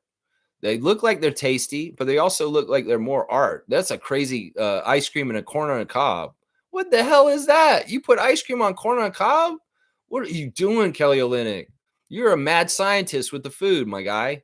Mad scientist with the food. Man, oh man, he's eating some crazy good stuff. Y'all go check out Kelly Olynyk if you're a foodie. You definitely need to, seriously. Colin Castleton was hanging out at Retro Fitness of Bayville, and I believe he's in a picture with Austin Reeves. Gross. Colin Castleton, Austin Reeves hanging out at the smoothie bar in the offseason. Gross. That's what I say to that. There's some other guys in this picture too. I'm not even sure who they are though. There are other NBA guys. One guy for the Kings, and then a guy from the Cavaliers, I guess. So Castleton's with his old buddies. Grady Dick was at a wedding yesterday. And guess whose wedding it was? It was Ochai Abaji's wedding. Ochai getting married yesterday to his fiancee, Avery. And at the wedding, they had the gender reveal with the cake. The wedding cake, you cut in the cake, and it was a pink frosting of pink cake inside. So it's a girl. They're having a baby girl. So Ochai Abaji not only is going to have a baby, but he got married yesterday. And Grady Dick was at the wedding taking pictures. So he's saying, congrats to you both, a young Och and Avery Abaji. That's right. She changed her name already to her new name. And he's also saying happy birthday to his friend Wilder. Wilder is one of his Kansas teammates. He's kind of a goofy guy, man. But yeah, he's saying happy birthday to him. Norman Powell, understanding the grind in south of France. Cons. That's right. He's running around in his chain. He's just looking stylish. He's hanging out at some event, and there's all kinds of people there, other NBA players, hanging out and talking to business people, all kinds of stuff. Some sort of networking event that Norman's at. He's living his best life, living that charm life. You go, Norman Powell, and the life that you're living. He's hanging out with Jared Vanderbilt and playing basketball. Scotty has more clips from his Mississauga kids camp this weekend, showing the kids cheering for him and Scotty yelling for when the kid makes the shot and Scotty runs in the lane and yells like he made the shot. Like, oh, like he does. Scotty's so awesome, man. So awesome, man. He loves the kids, man. He's so good with them, man. He is so good with those kids. And they're chanting, Scotty, Scotty, Scotty. Coach Andrew Jones is jumping on the win for the Thunder last night because he was a part of the Thunder organization along with Darko. That's where they met. And he wants to take some shine in celebrating for the Oklahoma City Thunder, appreciating them for what they gave to him early in his coach career. And he's happy to see the team win the championship. So he's celebrating with them. He's got the kids out in the back playing basketball on his Instagram. There's a young Och kissing his bride from yesterday at the ceremony. Fantastic stuff to see such a young couple so happy, with so many good things coming up for them. Ochai Abaji, good job, Raptor. I was at the CBL watching Scarborough Shooting Stars. Meanwhile, Savannah Hamilton was at Hoops Queens watching some basketball action at the Hoops Queen game yesterday afternoon. And she's with Ashley Docking, and they're goofing around and having a good time. It looks like that was a fun game. The CBL game was jammed. That they said it was close to a sellout for the Scarborough Shooting Stars yesterday, which makes sense. They were having a Filipino Heritage Day also. So there's a lot of Filipino community was at the CBL game yesterday in Scarborough. But yeah, Hoops Queen hopefully was well attended as well yesterday. AJ Lawson's got a cool picture of him in the Raptors purple front black back. There's his dog sleeping. He has a little French bulldog. Beautiful dog, AJ. And there's his dunk. Leo Routen's words of wisdom. Let's see what he's saying today. Gratitude don't change what you have. It changes what you see. A thankful heart transforms burdens into blessings and scarcity into enough. This really is true. Your perception with gratitude can change your life dramatically. Just trust Leo and I on this. Also, he's saying this morning, this is what he's saying. You can't give your life more time. So give the time you have more life. Don't just exist, but live. There you go. Jacoby Walters putting on blast some shoes with the Korean flag in the tongue of the shoe. Very interesting, Jacoby. Toronto Tempo has more creator art put on blast on the Pride merchandise for Toronto Tempo. There's your Instagram stories right there. Scotty's camp, big success. Also, Jakob finished up his camp in Austria. Lots of fun at the Austrian Jakob Pertl camp in Vienna as well. Scotty doing his camp in Mississauga this weekend. There you go. There's your Instagram stories real quick. Lots of people celebrating OKC winning last night, including Lloyd, Eugene Omoruyi, and Coach Andrew Jones. That's right. Let's go. Let's go. Smooth saying Rockets aren't going to be a lottery team, man. It might not be as rosy as I'm thinking, but they're not going to be a bad team. It's probably true. I think it's going to be somewhere in the middle. But this is the thing, man. I hope they're as good as they were last year because it'll look bad if they aren't. Remember, Fred is on the team. The D will collapse on KD and others. Fred will be open. I mean, there is a recipe for success in some ways, much better than Phoenix and Brooklyn. I will say that. This is an environment that is possible for Kevin to come back and be a better player again. This is definitely an environment for that. Trevor's saying Bobby and Masai are opportunists. When every other team and Stout passed off on Jamison Battle in the last draft, they went and got him. True sniper. Okay, that's true. James is saying, I want to see Jalen Green on the Bucks. They could use his scoring. I don't know if the Bucks have the pieces to make it work. That'd be an interesting look. I mean, Jalen Green on the Bucks. I can see where that might work. That might work. That's interesting. Fiercely saying Reggie Miller consoling TJ McConnell. That was nice. Speaking of TJ, camera guy focusing on him as he was crying in his mother's arms. How insensitive. To the point she put her hand out to hide him. Yeah, that's annoying, man. Like, they really did kind of zero in on the pain and misery of Halliburton, Neesmith, McConnell. It's just not right, man. In some ways, have some privacy. You know, they're jerks, man. That was really classy of the Pacers to come out and crowd around Halliburton while he was on the ground and protect him from the cameras. Yeah, in some ways, it's just like, have some respect. Seriously, this is a very emotional time. Game 7 in the finals, and somebody's going to win and somebody's going to lose, and the emotion's going to run high on both sides, like Mike Breen said. So come on, man. Don't judge these people. They put a lot of work into this for a whole year to try and get to this point. And if they're just short, of course, there's going to be emotions. Of course, there's going to be emotions. That's right. Let's see. Stargate saying, can we talk some Raptors now, please? The finals are done. KD has been traded. Giannis isn't going anywhere. The draft is in 3 days. Oh, yes, please. I do want to talk Raptors. You know the Raptor Street wants to talk Raptors. That's right. James is saying Suns is a good example. Super teams don't work all the time. You need good supporting cast around them. Well, they're not even a super team. You can't have a super team when Bradley Beal is considered one of the three. No, that's not a super team. Bradley Beal is not good enough to be a big three player. He's just not. And it was shaky anyway because Devin Booker and Bradley Beal are the same player. And in some ways, they're not necessary to be on the same team. That's part of the problem with the Suns, too. Yeah, superstar team, Phoenix, in recent years, they may have thought that, but they got the results that told them otherwise. And that was the truth, actually. That was the truth. Jalen Green's done, is what Nako's saying. He's done. What do you mean he's done? He gets to play still. He may not be in the league for much longer, though. You're right. We'll have to see. Wayne's saying, to all the experts here, go back and see if what you were predicting came close to fruition. I'm looking forward to Wednesday since I have no idea about anybody. My wish is consistent, center and a point guard. Yep, I'm with you on that.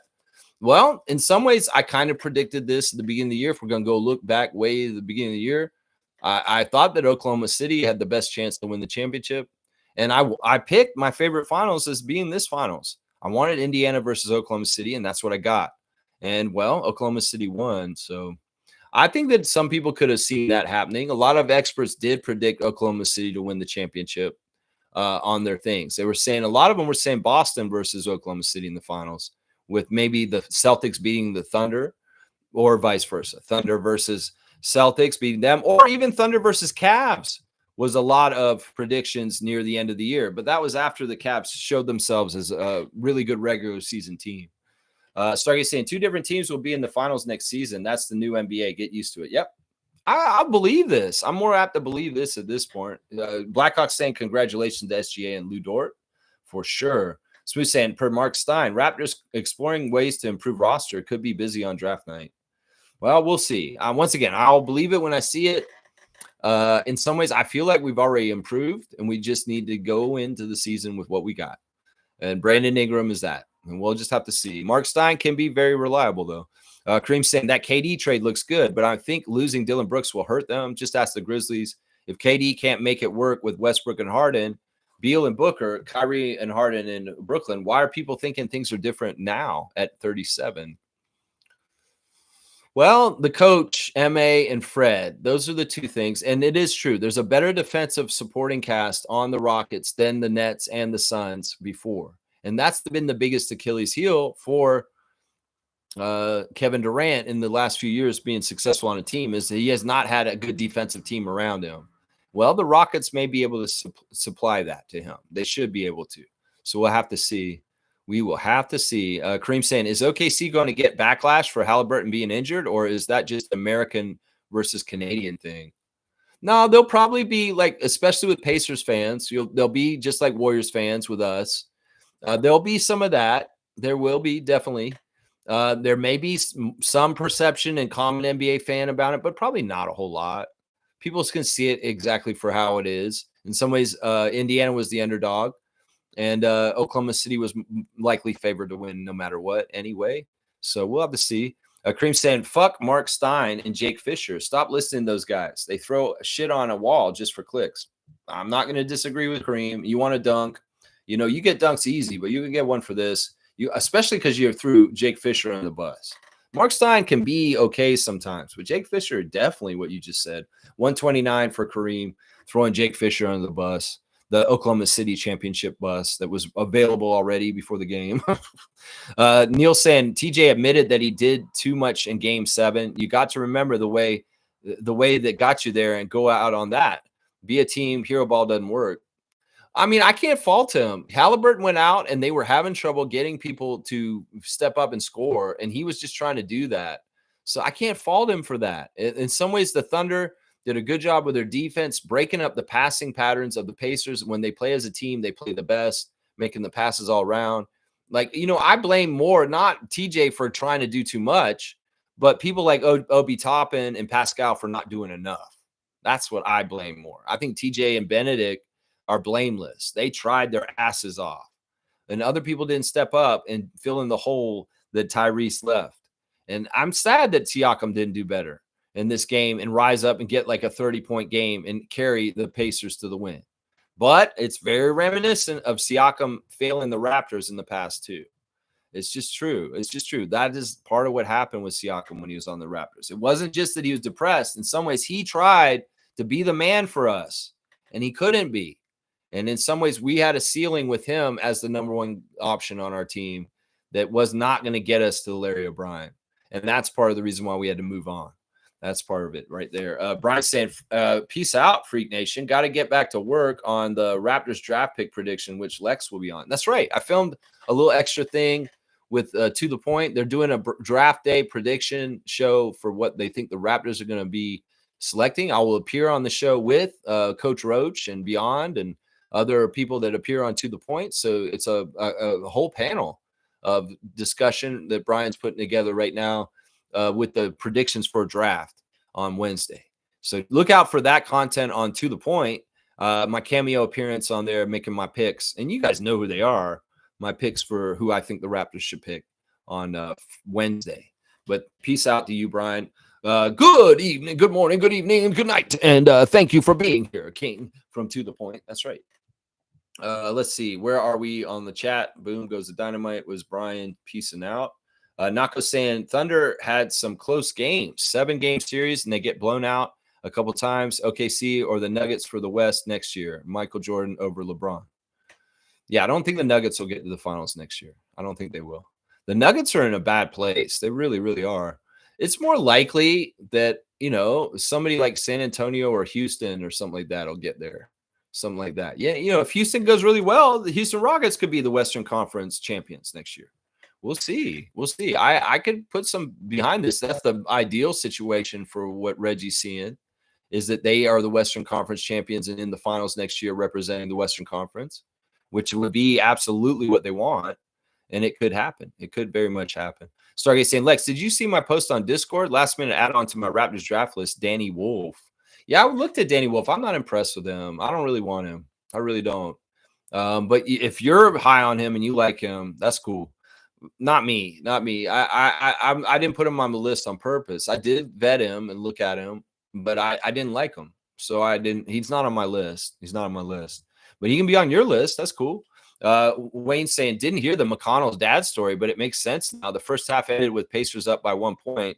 McConnell didn't pass to Pascal. No, not one time during the third quarter. He was overcompensating. Well, in some ways, he was asked to do that. And there's been a history of TJ kind of taking over and being a scorer for them during periods of the game. Now, I didn't fault him for this. The Pacers were absolutely drowning and not keeping up with the Thunder at this point. And nobody was stepping up. Somebody had to. And that's why I'm not mad at TJ for this. If Siakam really, really wanted it, he should have been calling for the ball. He should have been crashing the boards for offensive rebounds and putbacks. There's a lot of different ways that Siakam could have stepped up and helped them. And obviously, Obi Toppin was such a huge factor for the Pacers most of this playoffs. Him disappearing in the most important game of the whole entire year is not good. Is not good. I can't get mad at him for this. I know you can see it as, oh, he didn't pass it to Siakam, but was Siakam actually trying to get the ball, or what was going on there? Nobody was able to be effective against Oklahoma City's defense in the third quarter except for TJ. So they had to go to that well over and over again. Blackhawks saying Siakam is better at ball. However, he bought into team concepts so much that he passed on opportunities. He will be different on his next finals run. If he gets one, there's no guarantees. There's absolutely no guarantees. You get to that finals, you better make your opportunity go as best as you can. There's no guarantees. And thank God the Raptors won the first time they went to the finals. And that's it. Hopefully we get there the next time we win once again and we're perfect in the finals. Because seriously, once you get there, one team's going to lose, one team's going to win. You want to be the one that wins because once again, there is no guarantee you'll ever get there again. Allen Iverson made the finals, in 2001 against the Lakers. He never saw the finals ever again. That's what I'm saying, man. That's what I'm saying. There's no guarantees on this. You can't say that. He'll be better or different on his next run. We don't know if he'll ever get there again. And SGA has a better chance of getting to the finals again than Andrew Nebhard and Pascal Siakam in some ways. I'm just saying. In some ways, the Pacers have outed themselves as a tough team, and I wouldn't be surprised, much like the Raptors, if the NBA starts sabotaging them on the down low from the outside, whether it's giving them very bad records or trying to get them pulled apart a little bit. Seriously. They will do this kind of shit. If there's a team that they don't feel like is marketable or the one that they want to be one of the top teams, they will try and sabotage them on the outside. That's what they did to the Raptors on the down low, and people don't even realize that.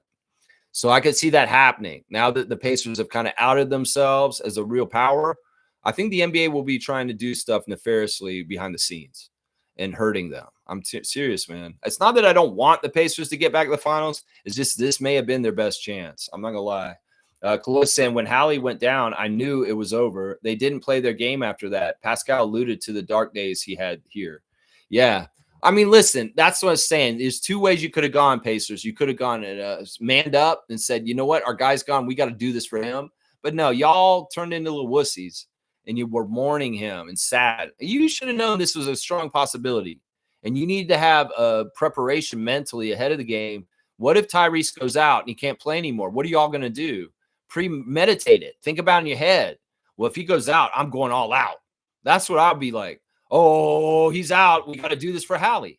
Where was the do it for Hallie in the huddles? No, there was moping and whining and crying and sadness and defeating themselves when that man went down in that moment. Instead of getting inspired to up their games in his replacement. No, that didn't happen. That's sad. In some ways, they failed in the reaction to his injury. They should have been coming more like strong and confident, saying, well, we don't have him. We got to do it this way. And we got to do this for him. But no, they had a weak sauce response, kind of a bitch ass response.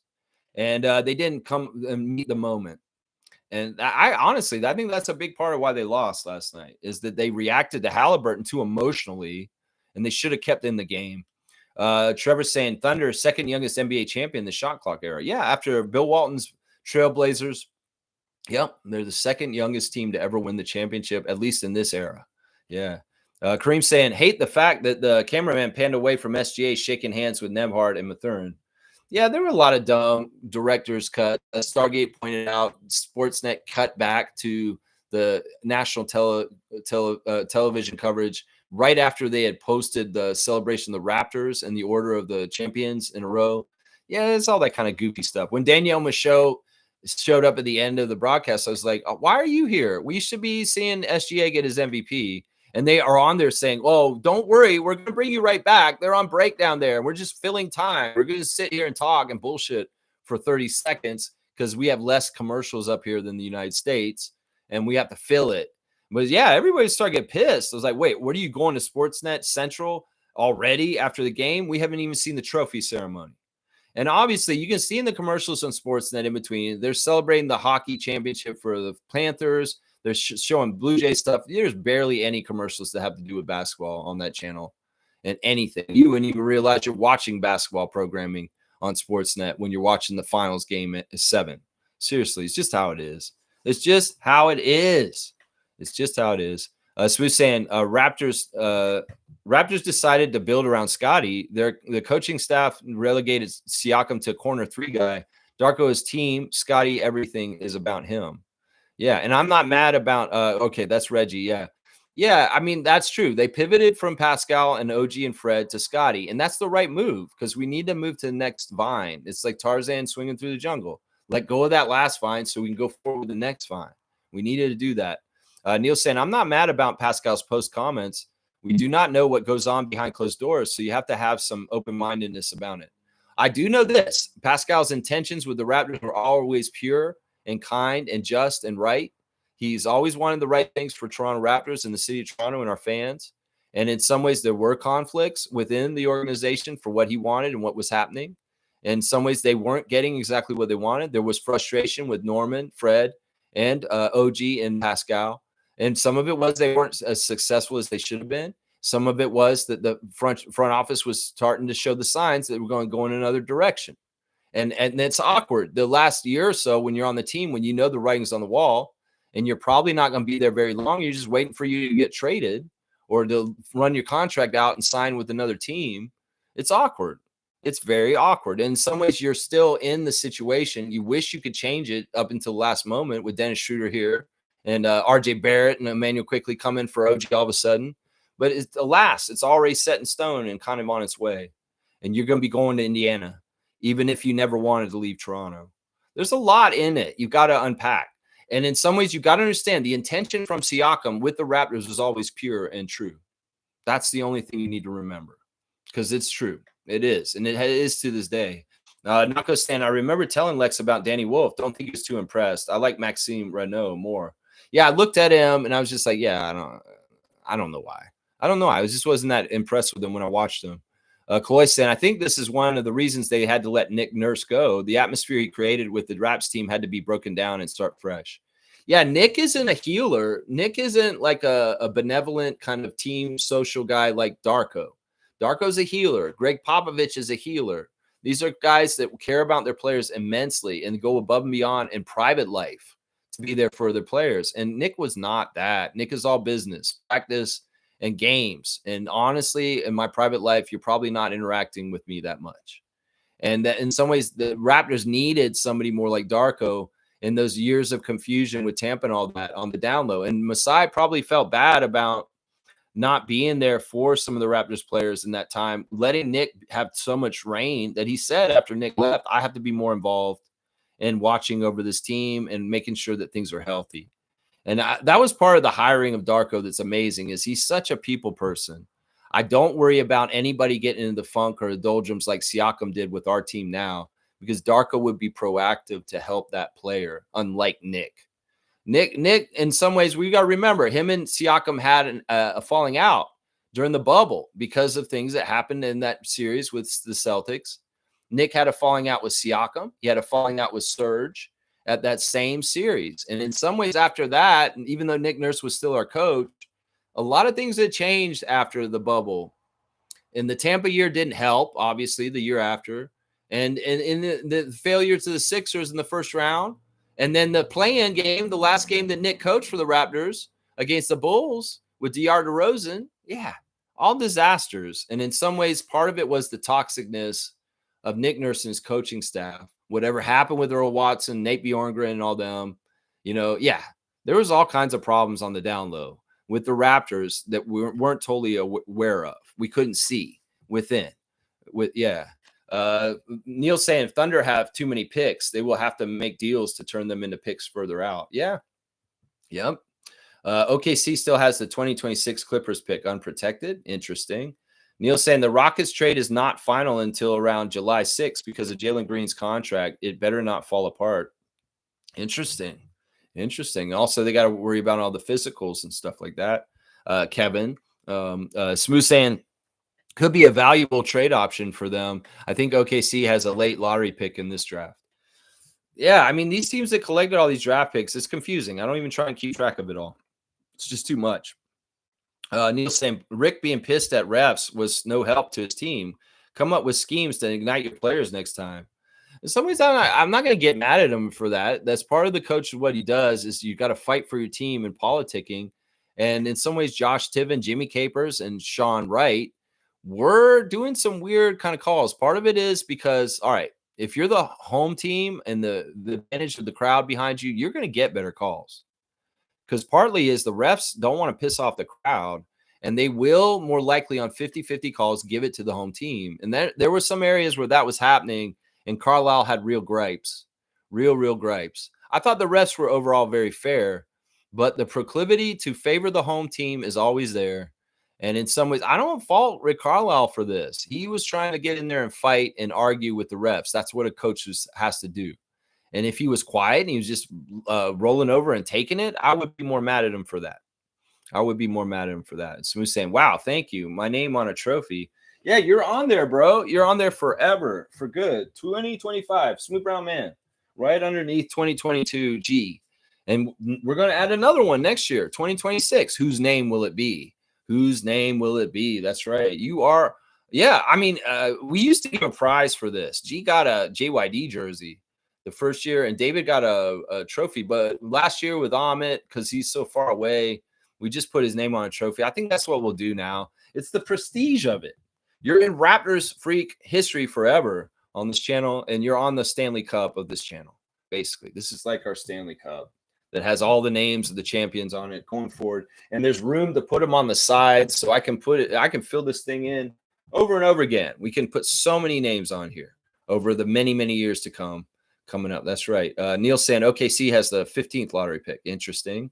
Stargate saying at Nako, it's a list. I mean, options, not looking at it as who I like more than the other type thing. Okay.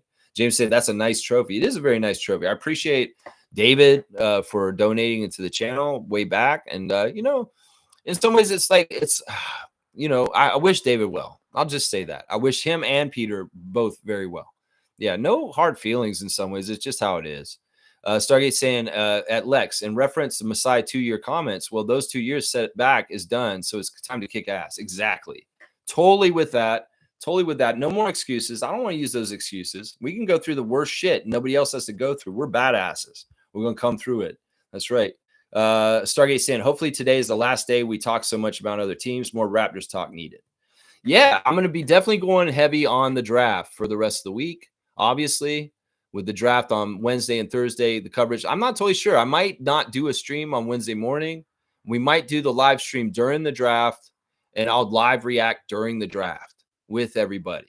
So how do you guys feel about that? Should we do a live stream in the evening during the draft on Wednesday night instead of coming in on Wednesday morning and doing our regular 9:30 a.m.?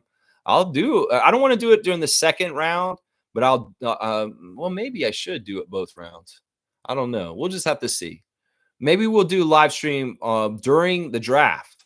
That you guys can have me as a supplemental kind of commentating during the picks and what's going on. I think that's what we'll do. I've been thinking about a lot in the last day or so. And I'm like, you know what? I want to go live during the draft. I think I'm going to do that. Yeah, because it's not like a game.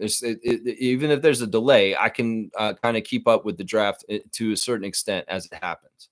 So let's see what else you guys are saying. James is saying Jokic fans are pissed SGA won the championship. They don't have to be pissed because honestly, Jokic has had many accomplishments and shine. Well, SGA needed his shine. And last year, in some ways, I felt like SGA should have won MVP last year. Jokic got one from him last year. Well, this year, Jokic didn't get it. SGA got it, and he got the chip too. And that shows that he deserved it. That's right. Wayne saying, what the hell are you and Fiercey talking about? They are in the arena of a game and not in a mall of a public place. If they were celebrating a win, there would be no privacy issue. Cameraman doing his job. I mean, I get what you're saying as far as giving privacy and stuff like that. It's just about being classy. I don't know. The emotion is shown, and in some ways, it's like, there's something about filming Halliburton writhing in pain that's just not right. It's kind of like you don't want to show suffering on TV or get kicks off of seeing somebody suffering. In some ways, you want to show respect towards somebody who injured themselves and not really put it on blast in certain ways. I don't know. I feel like sometimes teams and broadcasts do that for certain injuries where it's just like, oh, that's just like, yeah, let's not show them hurt like that. That's not nice. I mean, I get it. In some ways, they're going to be out there so publicly out there like that and being like that. It's going to be what it is. But yeah, it's interesting too to see grown men show such sensitivity. In some ways, in sports and toxic masculinity, public showings of emotion and crying by men on TV is not, it's not, it's weird. There's probably going to be a lot of jackasses out there kind of making fun of them and stuff like that. But I would say, listen, these guys worked so hard for something. They're showing true emotion. And you know how I am on this channel. I'm not gonna get mad at somebody for crying or something like that. So, but some people are gonna be toxic masculinity on this and judge them and put them down and call them names and stuff like that. The only reason why I call them names earlier is because you didn't man up in the place of Halliburton and step up and do something. That's where I don't have a problem with them showing emotion or crying. I have a problem with them not being men and stepping up in the absence of their leader. That's where I had the problem. That's where I had the problem right there. Let's see. Chloe saying no one thought a team like the Pacers would take OKC to Game 7 and lead in the first half. NBA is wide open now. The Raptors are in line with Pacers and OKC with the makeup and vision. Yeah, I won't disagree with any of that. We got really good things coming up, and he's excited for next season. Yep, the team concept is going to win out in the NBA going forward. No more superstar teams. It's not going to work. It's not going to work. Wayne saying Toppin had lapses. However, Siakam depends on getting the ball from his point guard. He got nothing from them. What is he supposed to do? Grab the ball from them? Blame Pascal for being quiet as usual. Listen, he's got to find a way. Like people have said, he has not been getting the ball the whole time, and he's manufactured points and done what he does. Whether he's making himself a bigger target in transition to get the ball and finish, whether he's, like I said, hitting the boards and getting garbage points. There's all kinds of different ways Siakam can try and score without them directly giving him the ball. And he's shown these abilities. I don't know. Once again, it's actions and words. We could say this and say this, but the actions on the court didn't add up to him being a winner and him taking over and doing the things. And we can say, oh, it's because they didn't give him the ball in his favor and stuff like that. I'm trying to be fair on this. And the pattern with Siakam is that he does not show up in these instances sometimes. And I hate saying that. I wish he had shown up for once this time because it's the biggest time in his whole entire career to do it. And he could have really distinguished himself in a huge way in the NBA's history if he had stepped up last night. And I mean, we can say it's the other guy's fault. I'm going to say it's a little bit of both. The Siakam should have made himself more available in certain ways. Maybe they should have found him more. Maybe Rick Carlisle should have said, guys, we need to go to Pascal over and over again. Now, he was taking shots, and some of them just were very well guarded at a certain point. That people were really kind of trapping him. And, the other thing we got to give credit to is Mark Dagnall and the Thunder probably were trying to cut off any passes towards Siakam to even get him started. So that teams do this now. We've done this with Joker on the Raptors. We just have a plan that we just don't even let him get the ball. And that's part of the defensive plan. So it could very well be the Thunder were very much concentrating on denying Siakam even touching the ball during those periods because they knew with Halliburton out, he's their next best option. Well, if we completely take him away too, then who's going to step up for the Pacers? TJ McConnell? We can live with that.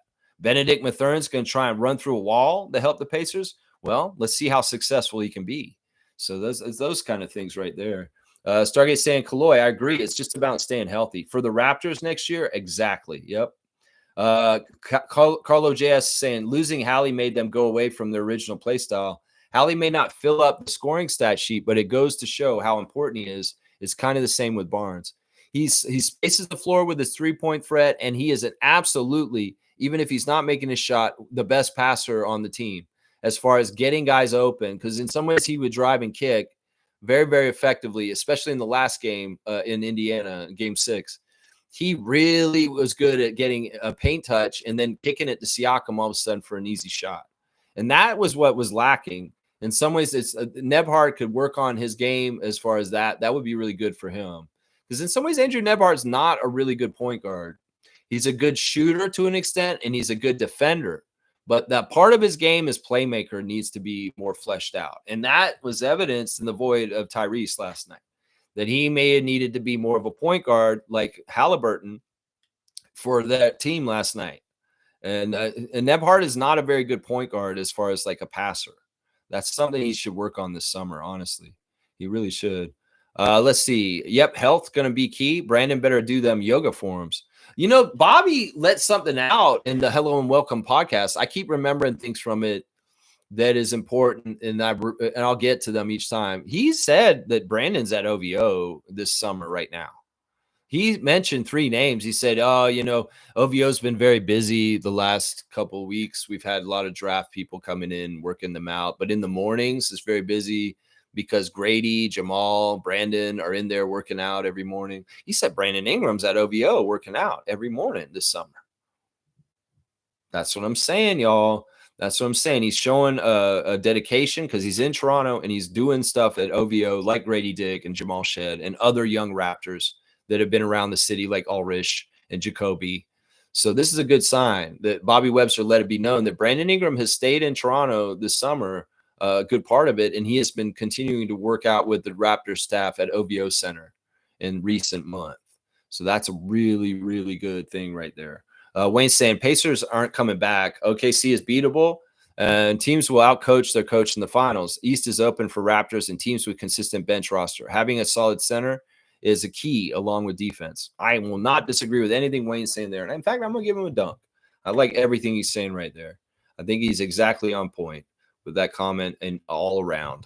60 on the dunk charts, 20 dunks for you, Wayne, for the year, 20 dunks.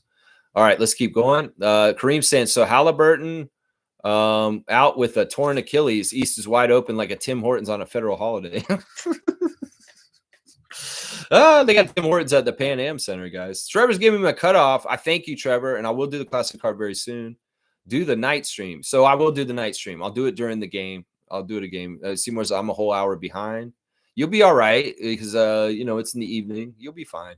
Guardian saying, happy for SGA, best Canadian basketball player ever. I won't disagree with that, Guardian Transit. Good to see you, Raptor Freak Guardian Transit. I won't disagree with you. I think SGA, even though Nash has 2 MVPs, SGA has an MVP and a championship and a finals MVP.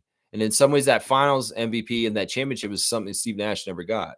So it's really a 2-man race between Nash and Gilgeous-Alexander. And I'll go with you, Guardian. I'll say that SGA is the best Canadian basketball player ever. I'll go with you. Kaloy saying, oh, man, I was in a get-together this weekend and saw a longtime friend started talking politics, and this guy's turned into a right-winger. Apparently, Russia is their friend now, and we got into it. Never talking politics at that party again. That's sad. I know. I hate that when you see a friend you hadn't seen in a while. You know, especially for me, growing up in Tallahassee, most of the idiots that I went to school with have gone dumb, and it's sad. It's sad. In some ways, it's like that's kind of why I don't care about getting in touch with any of my old high school friends, because you know there's some that are really cool and still awesome, but man, it's really disappointing when this happens. It really is. And you know what? It really is more. It's not about the politics that they believe. It's the fact that you're disappointed your friend is so stupid to be duped by this. To fall for this crap, to fall for the propaganda of Putin and Trump and the right wings right now. They're really, really destructive and horrible for this world. And that's too bad, man. Kaloy, I'm sorry about that. They do say don't talk religious and politics in public with people. That's right. Stargate saying, Lex, may I ask what it is about Wolf that you didn't like? Maybe something I missed. I think he's just like a tweener. Like, I don't really see him as a true legit center. Like, I feel like he's going to be like a half-ass power forward in his career. And that's not what we want for our team. We want a true center. And at least a stretch big center, like a Claxton kind of like quick mobile center, at least, if not a true center. And in some ways, I feel like Danny Wolf is not a true center in any kind of way, and he won't be. And that's why, in some ways, I have not liked certain players, like Carter Bryant's another one that I'm like, nah, we can't get this guy. He's not exactly what we were looking for. It's kind of like going to the store and wanting to buy something, and then the salesman talks you into buying something else, and it isn't what you wanted. Well, that's what I look at Danny Wolf, is I look at him that way. Guardian saying after Halliburton went down, OKC clamp PS pretty good. That's exactly right. That's exactly right. And that's really smart of them to do. Let's see. Fiercely saying at Wayne, agreed. They were at a public space, but as a mom, seeing him crying in her arms touched me. I can't. It can be a glimpse, but camera guy insisted and kept getting closer and closer. Yeah, well, they're pieces of shit. They're not people with hearts necessarily. They're capitalizing on emotion and wanting to tell a story and do that. Either way, it's that moment. It'll be forgotten. If there's people that are talking about it a lot today, like we are right now, they'll talk about it today. They'll forget about it tomorrow. So that'll be part of it right there. Let's see. I get he needs to do his job, but he could have toned it down a bit. Few seconds are sufficient. Yeah, I'm a sympathetic person to this, but also at the same time, Wayne's point is right. This is a public. You're out in public. Maybe hold it in and take care of it out after you get the locker room, and not be out in public for it. Let's see. Guardian Transit saying Nebhard is a force defensively. Very, very much. And that's going to be the fun story for these two guys for the rest of their lives. They're such good friends, Andrew and Shea, that their battle in this finals is epic.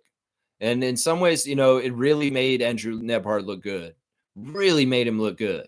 And the experience and the learning from this is going to be huge once again for Team Canada. We win for our country with having 4 such prominent players in the finals doing such prominent things.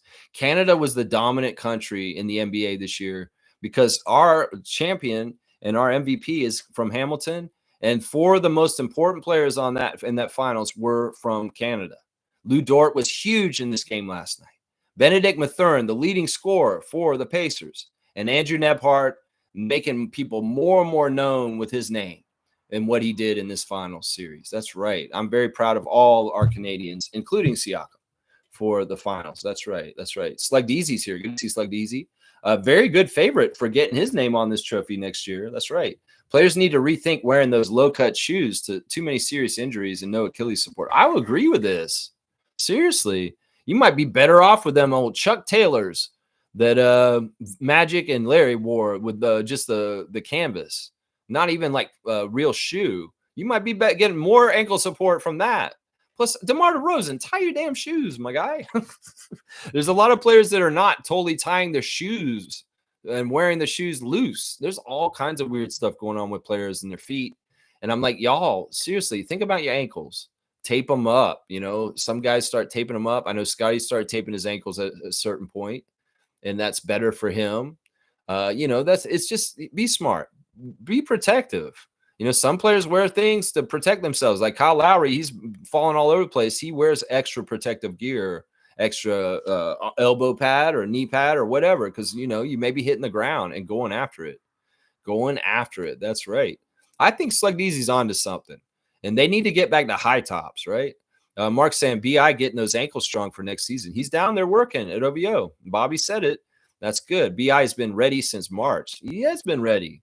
He's raring to go. Let's just not have any setbacks. Dr. Alex, monitor him. Like, he should be at his house watching while he sleeps. Dr. Alex, go to his house and stare at him through the window. He's like, Brandon won't let me in. So I'm like Edward Cullen. I'm watching Bella through the window. Okay, Dr. Alex is watching Brandon Ingram. Make sure he stays healthy. That's his job. That's what we're paying him to do. That's right. Cream Thomas saying Carter Bryant is a farce. Now, I much prefer Thomas Sorber. If we're going to talk about a player that's similar like that, Thomas Sorber is a true, legit center. And, man, that guy can block shots. Thomas Sorber. He's not getting enough talk because he's hurt. He's hurt in his last year at Georgetown. And in some ways, people are scared of him because of his being hurt. They're not talking about him, but he's a guy. He's my 3rd best pick for Bobby and Masai in this draft after Common and Asa. I'm telling you, Thomas Sorber is exactly, in some ways, what we think we get in Carter Bryant, what we need. That's right. Mark saying, I hope the Raptors can get a 2nd pick in the 1st round and get Sorber. Man, if they reached and get Sorber at 9 because they know something about him, it'll be very reminiscent of OG. Very, very reminiscent. OG is same thing. His last year at Indiana, His draft stock plummeted because he was hurt his last year and people didn't get to see him properly and they discounted him because he was hurt. That's what I'm saying. Thomas Sorber is that player in this draft this year. He's hurt and he's discounted right now. And in some ways, he's better than he is in some ways because of being hurt this last year in Georgetown. I'm just saying. Trevor's saying I should see if I can get tickets and go to, hang on, it jumped ahead. Go to the draft Wednesday and Thursday in Brooklyn. I will make a call today and see if my family can get me some tickets. Look at this guy, just on a whim. I'm on a whim to go to Scarborough, drive an hour, and go to the Shooting Stars game. He's on a whim to fly to Brooklyn and go to the draft. You should go, Trevor. We always need RFF eyes on the scene. If you can get there and put your eyes on the scene, we would love that. Especially you're going to be our summer league guy and our draft guy. Trevor J, commissioner of fun, commissioner of being there for the RFF is what it sounds like to me. Mark saying part of the TV deal is access of the players off the court. Been doing this for like a long time. Yeah, I mean, I get it. I think in some ways it's just that the Pacers were so emotional last night. They were a little bit more emotional than the usual team that loses in the NBA Finals. A little bit more emotional. I don't remember Luka and Kyrie crying like this, although Luka did cry a little bit. I remember he did cry just a little bit last year when he lost. He did cry just a little bit. You could tell he was a little teary-eyed. That's right. Let's see. Stargate saying, Mark, I don't think either Sorber or Maxime will be there by the second round. No, they won't be there for the 39th. But I'm trying to say that if both Asa Newell and Mulawach are not there for some reason, which Asa will probably be there, I would say Thomas Sorber is my third choice, even at 9. I've seen him drafted as high as 9 and 10 on some mock drafts. Thomas Sorber of Georgetown. I'm just saying. Let's see. Kareem saying TJ McConnell did what he had to do. People think he was going to drop 12 in the third and another 12 in the fourth. McConnell stepped up as a backup guard. Yeah, he did what he had to do. In some ways, part of it is he wasn't as successful as he was in past games in this series. He missed a lot of the shots that he had made in the past series in this way. And that was part of the problem there. Mark Tavares is saying Barnes didn't start taping his ankles until after the VC jersey retirement game. VC talked to him about it. That's right. That happened this season. That's right, Mark. Good paying attention. And that it helped him. He talked to Vince about it. Let's see. Sorber won't be there in the second round, which is why I hope they can get another first-round pick. Well, I would say this. We just need the center. And Kama's gone and Ace is gone. Just pick Sorber at 9. Seriously. Just go ahead and get him right there at 9. He won't be a reach. Trust me. He won't be a reach. He's going to be a very solid center. And the great thing about him is that he's ready to go. He can play for us next year and be rotation and be very helpful right away. And he's an excellent shot blocker. So he runs the floor well. He can shot block and rebound. And he's got some good post moves too. So, man, I'm all about that. I don't think it's a reach to take Thomas Sorber at 9. Seriously, I don't think it's a reach. Let's see. Stargate saying at Slug. I was thinking the same thing. It's got to be these low-cut shoes. Yep. Wayne saying Darko's system gets Raptors out of trouble scoring-wise with Brandon lurking near the paint, RJ attacking, Jakob in the hub, and our point guards capable of making threes. We were good. Scotty being the glue. Yep, I love all that. Slugdeezy saying Durant, Tatum, Halliburton, Kobe all had Achilles injuries while wearing low-cut shoes. The evidence is there. I think Slugdeezy's onto something. I'll get behind that. Wayne saying Kareem, I thought PG's job was to – okay, point guards, not Paul George. I thought point guard's job was to break down defense and find teammates and not dribble into a crowd and hoping to scoop a shot over tall people instead of finding open teammates. Guess I'm wrong. I mean, you guys both have a case, but I really am siding that TJ was just trying to do what he could to help them, and he was proven to be able to do this in past games in the series. I can't get mad at him. I'm not blaming TJ McConnell. He tried his damnedest to make things happen for the Pacers, and he came up short. And, you know, other guys didn't do anything. That's what I'm saying. Why aren't you blaming Obi Toppin? Seriously, that's who I would be blaming first, not TJ McConnell, who actually got some points and put them in the basket. So, yeah, let's see. TJ did his job. That's what he's saying right there. All right, let's do this. Oh, this is interesting. We might as well do a Thunder card on the day after the Thunder win a championship. So here we go. Here's the classic card of the day. The first classic card of the 2026 season. This is the first person who's getting any Raptor Freak trivia points. Tomorrow we'll do trivia, and there'll be lots more points the first of the season. But, yeah, who is this, guys? Here's the first card of the year. Classic card of the day. Who is that? Former well, I guess I don't know if he's former. Is this guy still on the team? Thunder player. First and last name. If you can get the classic card, it's not totally classic. Seems like a newer card. So who do you guys think this is? Classic card of the day. Who's going to get it? Is it going to be Smooth or Slug? We'll have to see. Oh, Milbester's here. Of course, Milbester's going to show up after 2 hours is up. Who is this classic card of the day, guys? We need some answers. If you're not live, hit the live button so you're right on top of the where I am in the stream, so that you know that that you can guess this card. Nobody's guessing yet, so sometimes I feel like you guys are behind or something like that. Nobody wants to guess. Come on now, you give a guess. I'll give you a clue on his name, but you need to give me at least one guess before I give any clues. So somebody just write one in, and I'll give you a clue about what his name is, and you can figure it out. Milbester's saying the OKC Thunder are NBA champs. Sucks Halliburton strained his calf, led to an Achilles. I thought it was a polar opposite. Speedy recovery to Tatum and Lillard. Halliburton, SGA, Chet, and Day Will on notice. Okay. All right, Milbester. Good to see you, Knicks freak. Come on, y'all. Give me a guess. Which Thunder player is this? First and last name on the classic card. Y'all are starting bad on the 2026 season. Cason Wallace. All right, good guess.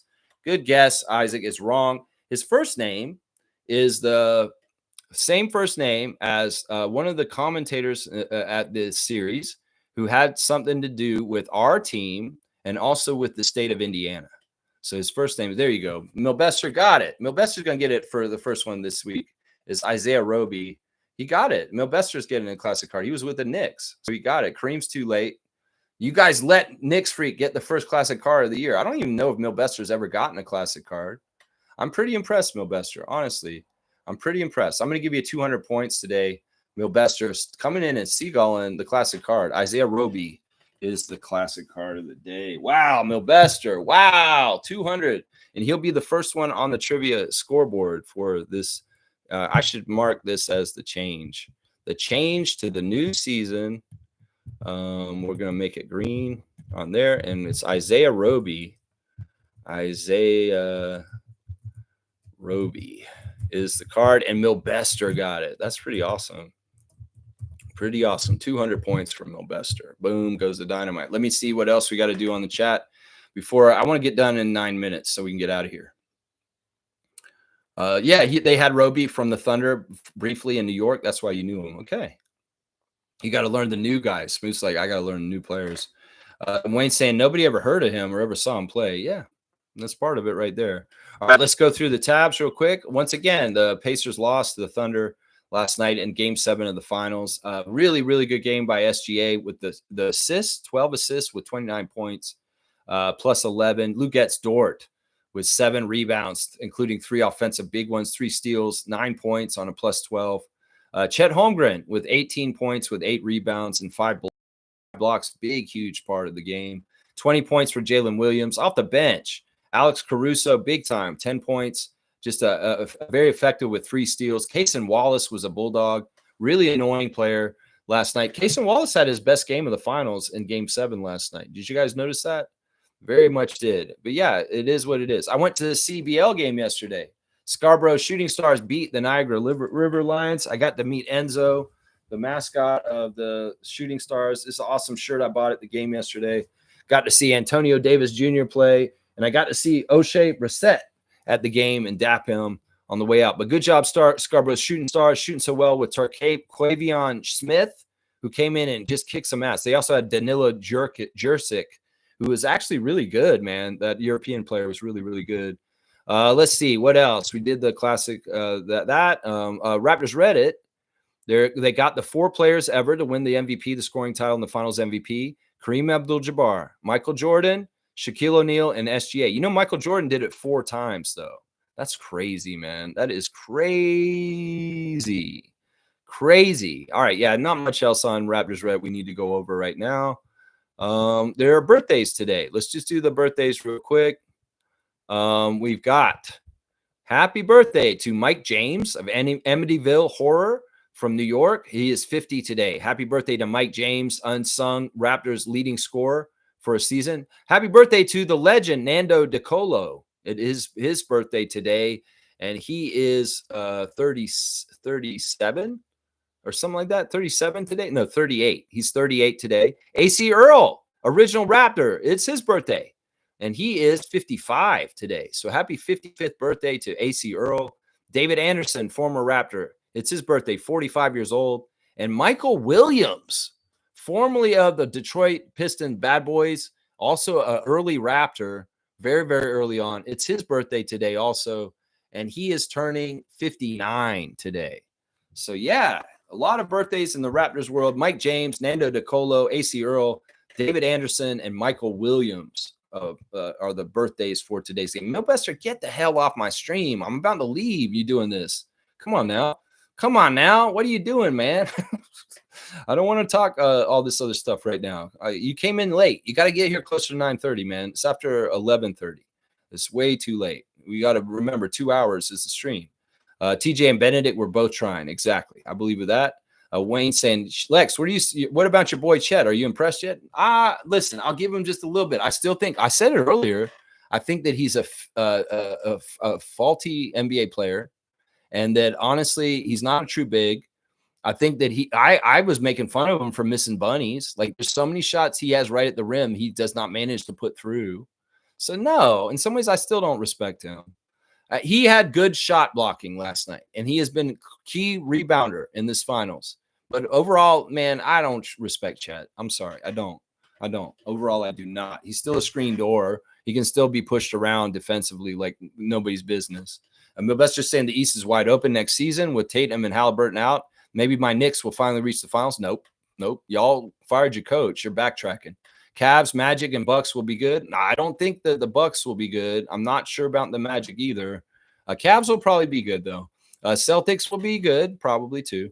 Thoughts on next season? OKC's looking like a dynasty. Dynasties are dead. Adam Silver killed dynasties.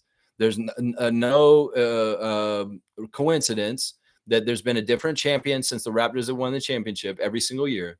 So, yeah, dynasties are dead. Don't expect that. Let's see. OKC Thunder rebuild their team perfectly. They have way too many first-round picks, blah, blah, blah. Yeah, we talked about that. Looks like the Suns are rebuilding with Durant. No, yeah, that's we already talked about that. That stuff with the Suns are idiots. We'll just say that. Isaac's got me on blast. I love it. Thank you, Isaac Campbell. And Stargate saying, Mobester, I noticed there is one team you neglected to mention despite you being on his channel. Shaking my head. Yeah, and maybe I should give him a strike for the Amber Alert cutoff now. All right, thank you, Trevor. I do appreciate that, the disrespect. All right, let's get out of here, guys. Thanks for watching the Raptor Freak stream. Good times had by all. I love you guys. Thanks for watching. This is the new season of Raptor Freak Trivia starting tomorrow. So come in with the fresh slate and get going. Milbester has 200 points, Raptor Freak Trivia points for getting the classic card just now. Will you get your first points tomorrow on the Tuesday Trivia, 9:30 a.m., same time?